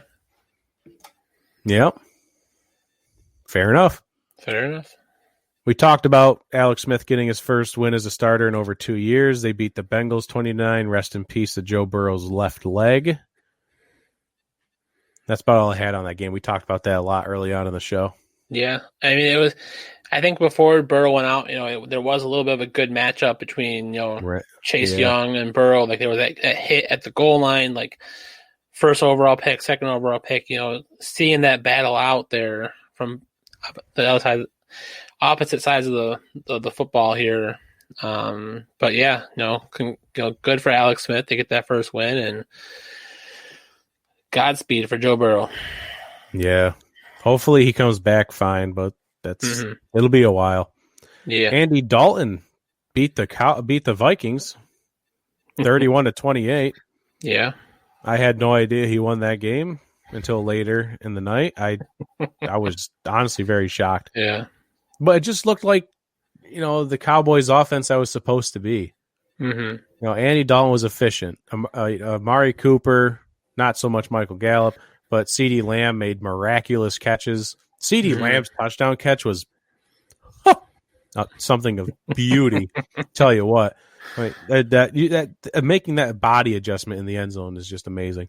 Zeke Elliott rushed for over 100 yards. It just looked like the offense that these Cowboys were supposed to be. So, yes, like we said earlier, if this is what they can consistently do, then the Cowboys win the NFC East. If this is what they can do to finish out the season, yes, they win the division without any doubt.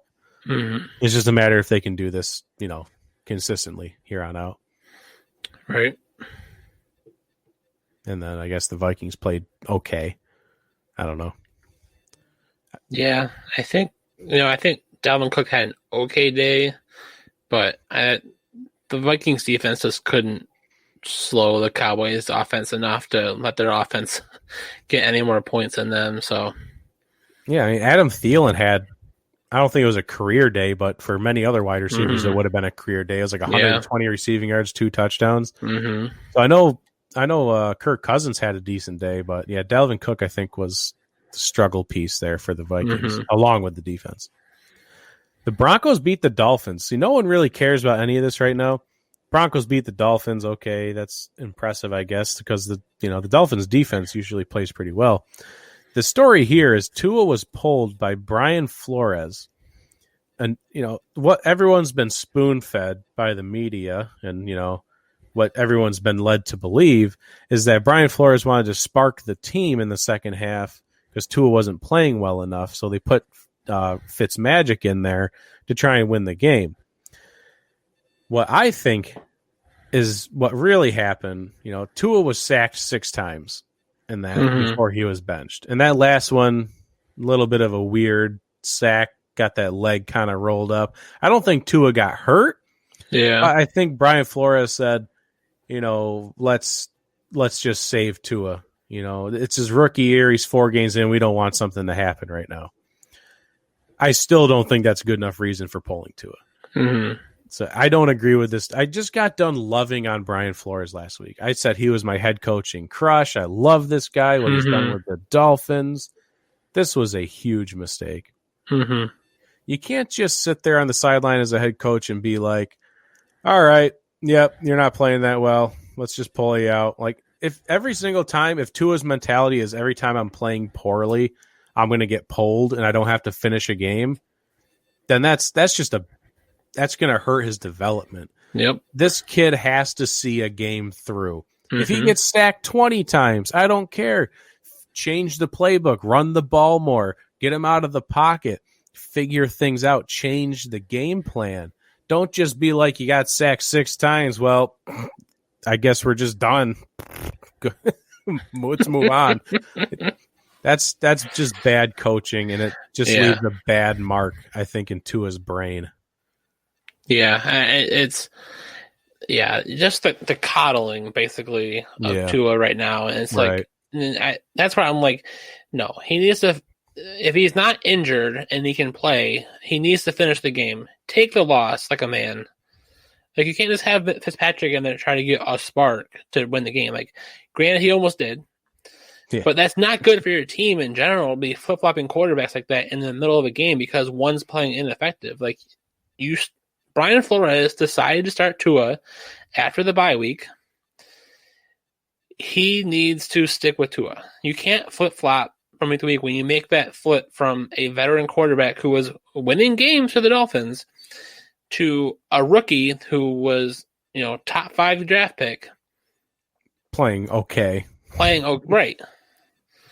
Like, you just gotta, if you're gonna make a choice, you gotta stick with it. Yeah. You made your bed, now lay in it. You can't just interchange quarterbacks like that. Yep.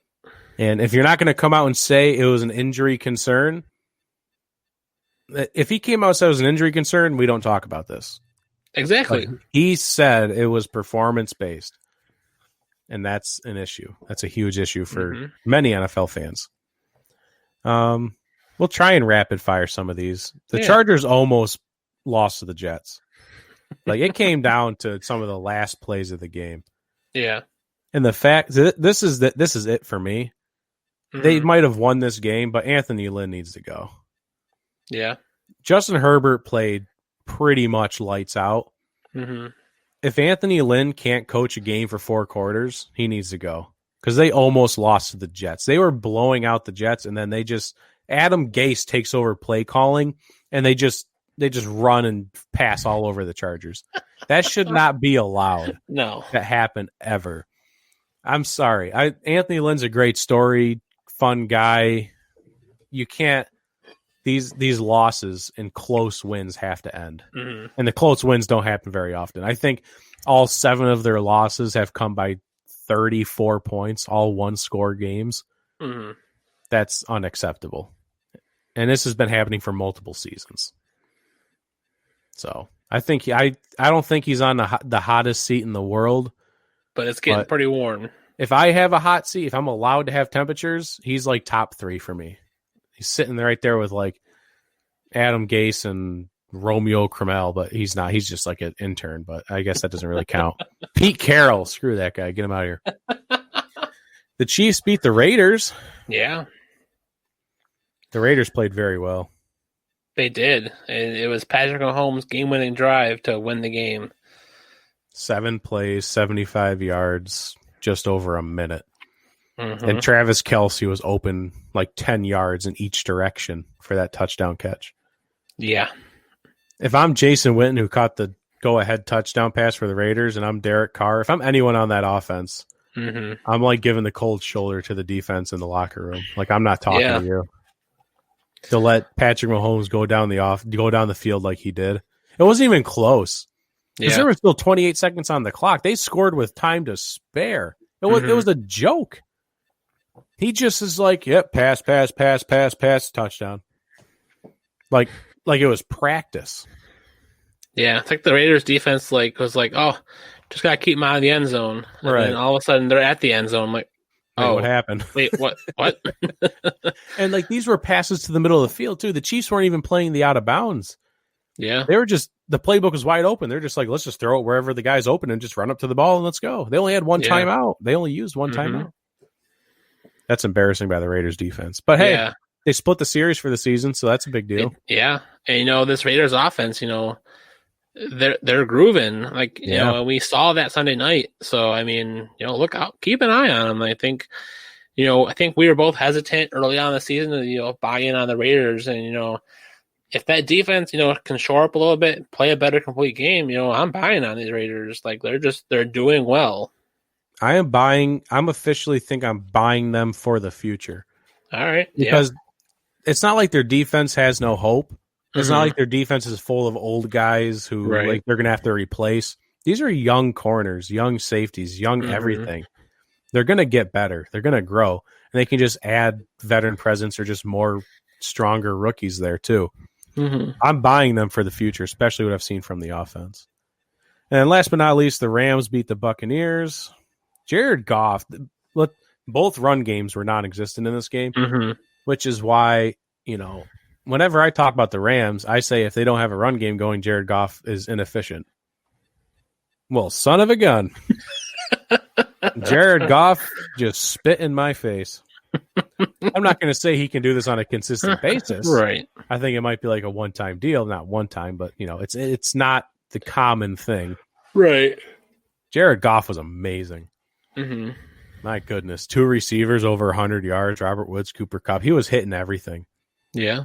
He played amazing. He had 2 interceptions. One of them was on a bad screenplay. Never should have threw the ball. But let's talk about Tom Brady's interceptions. This is what I want to talk about early on the show that I stopped myself. Did you see those interceptions?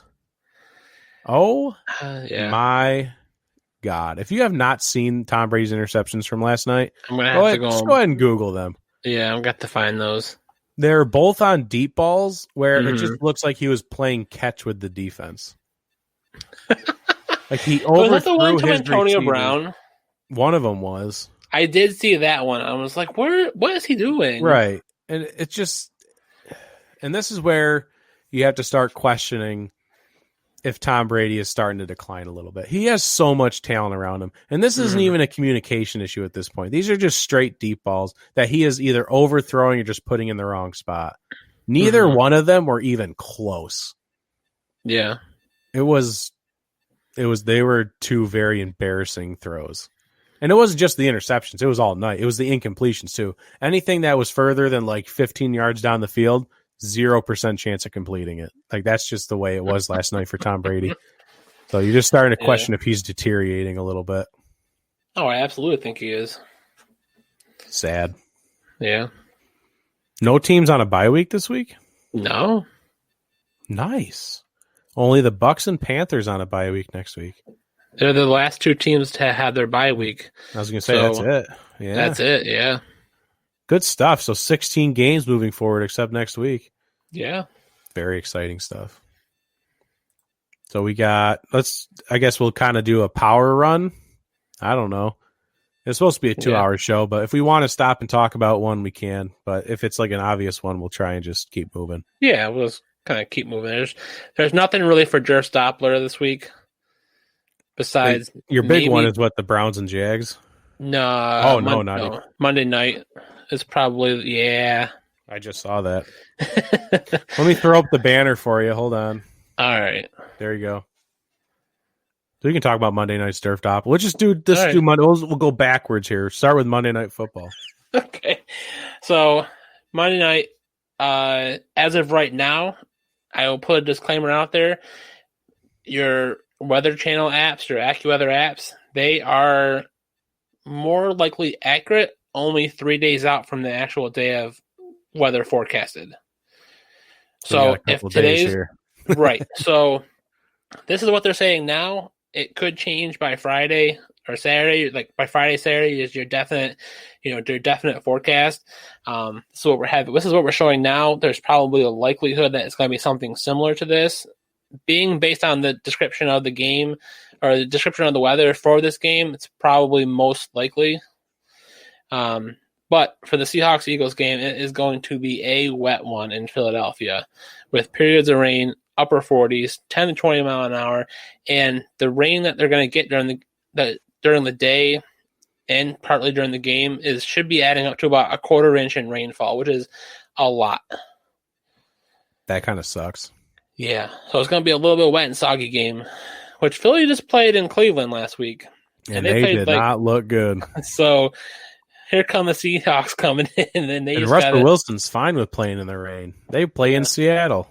Exactly. They know how to play in bad weather. So the Seahawks should be good. Yeah, we're both taking the Seahawks here, I think. Yep. That should be easy. Yeah. So we'll backtrack and go to let me I gotta do more. Here we go. To go back to Thanksgiving. Yeah. Thanksgiving favorite holiday. football. And this is just, I put this on social media. This just sucks. It's not great. Maybe but I guess, do you really want good games on Thanksgiving? And I propose this. Do you really want good games on Thanksgiving? Because one, the first game you're probably going to be eating. Yep. So you don't want to be like distracted, I guess. So you want to Which is always the Lions. Right. So no one usually cares. And then the second game, you're probably going to be falling asleep during it. So you don't really want to watch that. And then it's the nighttime Cowboys, one. Yep. And then the nighttime game, like you took your nap, so I guess the nighttime game should be the best of them.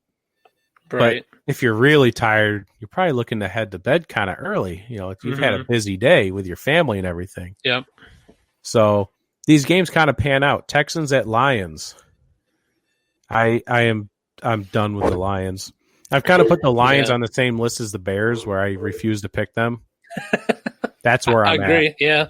So no, I'm right there with you with picking the Texans. Because I picked them last week, and they put up a freaking egg. So yeah. Texans should be fine here, I'd like to think. The Washington football team at the Cowboys. And I'm not saying the Washington football team is the Bills, but the Cowboys lost last year against the Bills, and people didn't expect that. Yeah.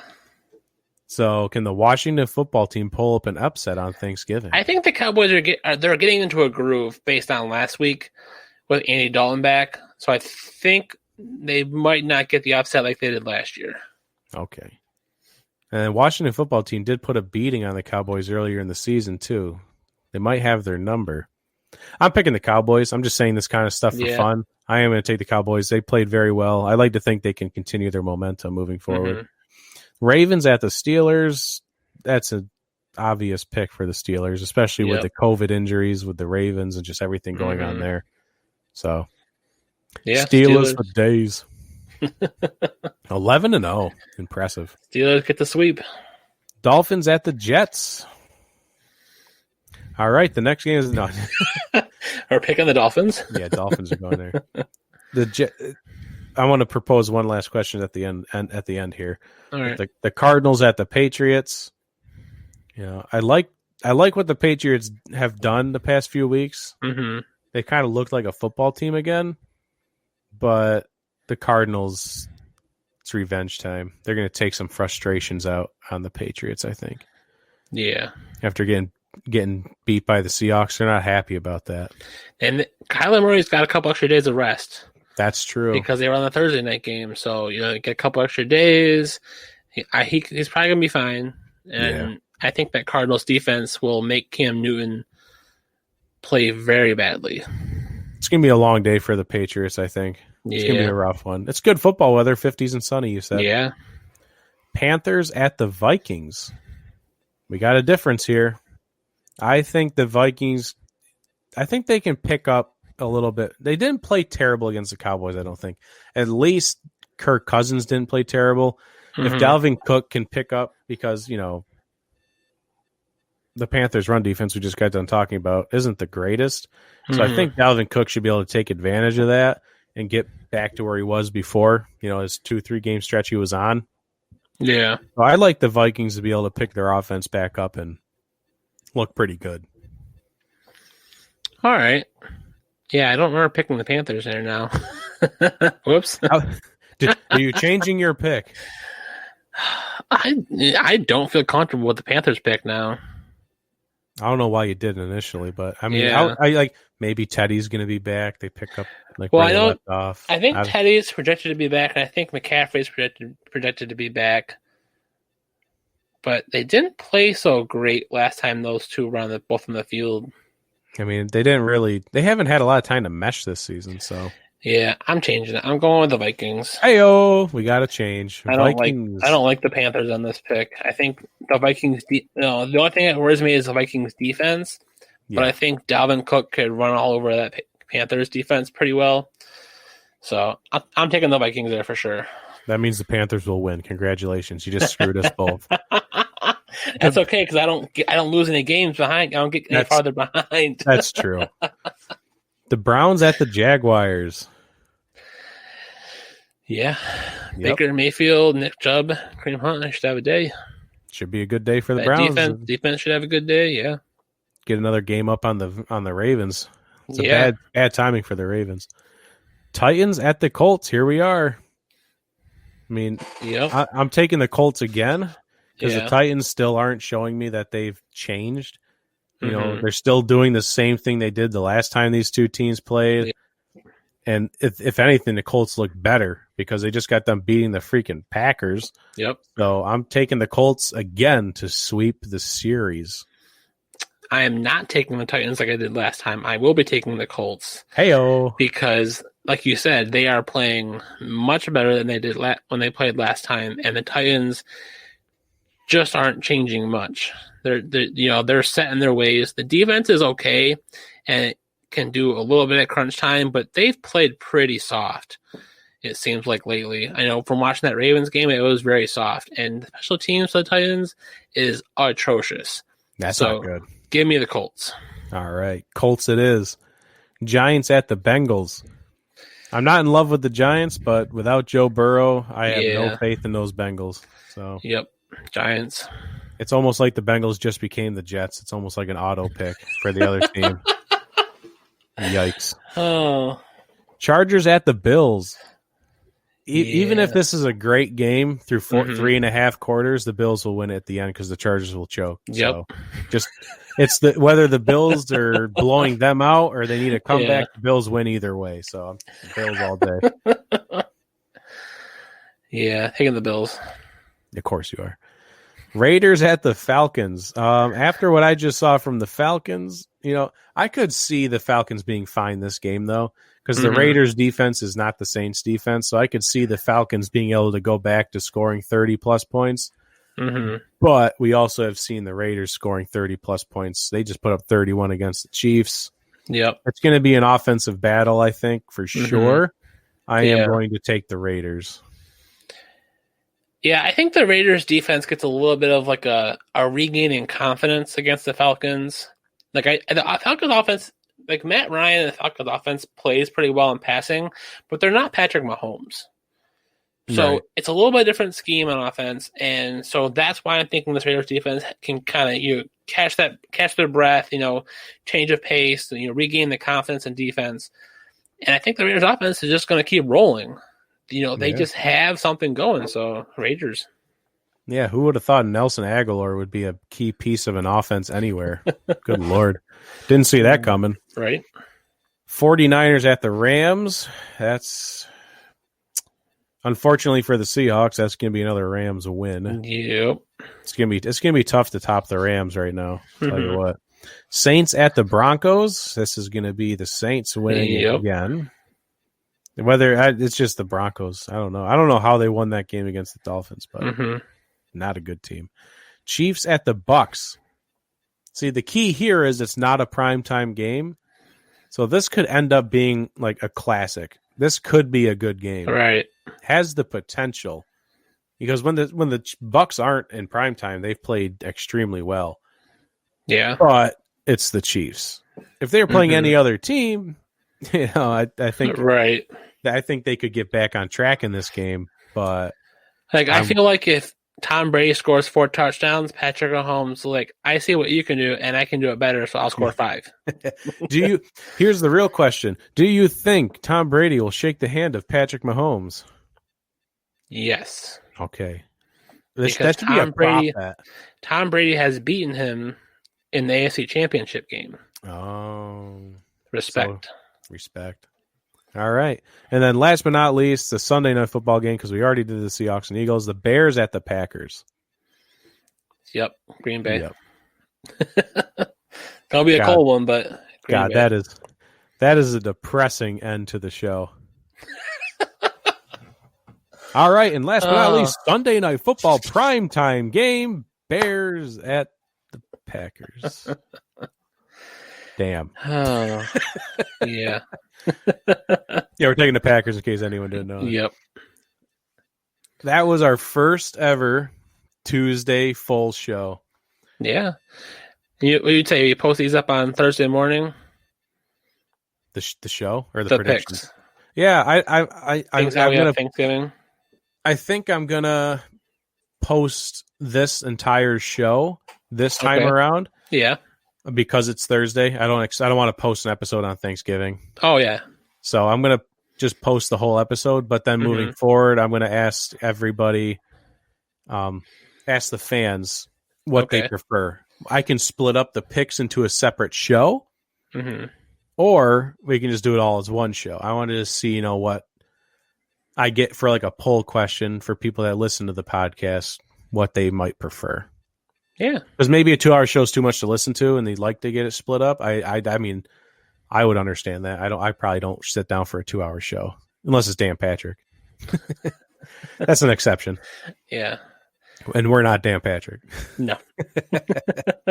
But we're better than Chris Sims. That is right. We are better than PFT. Suck on that, PFT. Mike Florio and Chris Sims. But we got, our tagline changed a little bit because now it's going to be a full week. I hope everyone has a extremely happy, healthy, and safe Thanksgiving. Absolutely. God bless. Godspeed to everyone. Enjoy your turkeys. If you eat ham, I don't want to talk to you. You're dead to me. It's turkey. You weirdo. Eat your holiday meat. Eat your holiday meat. And then we will be back next Tuesday. Yeah. Because Mama didn't raise no wussies.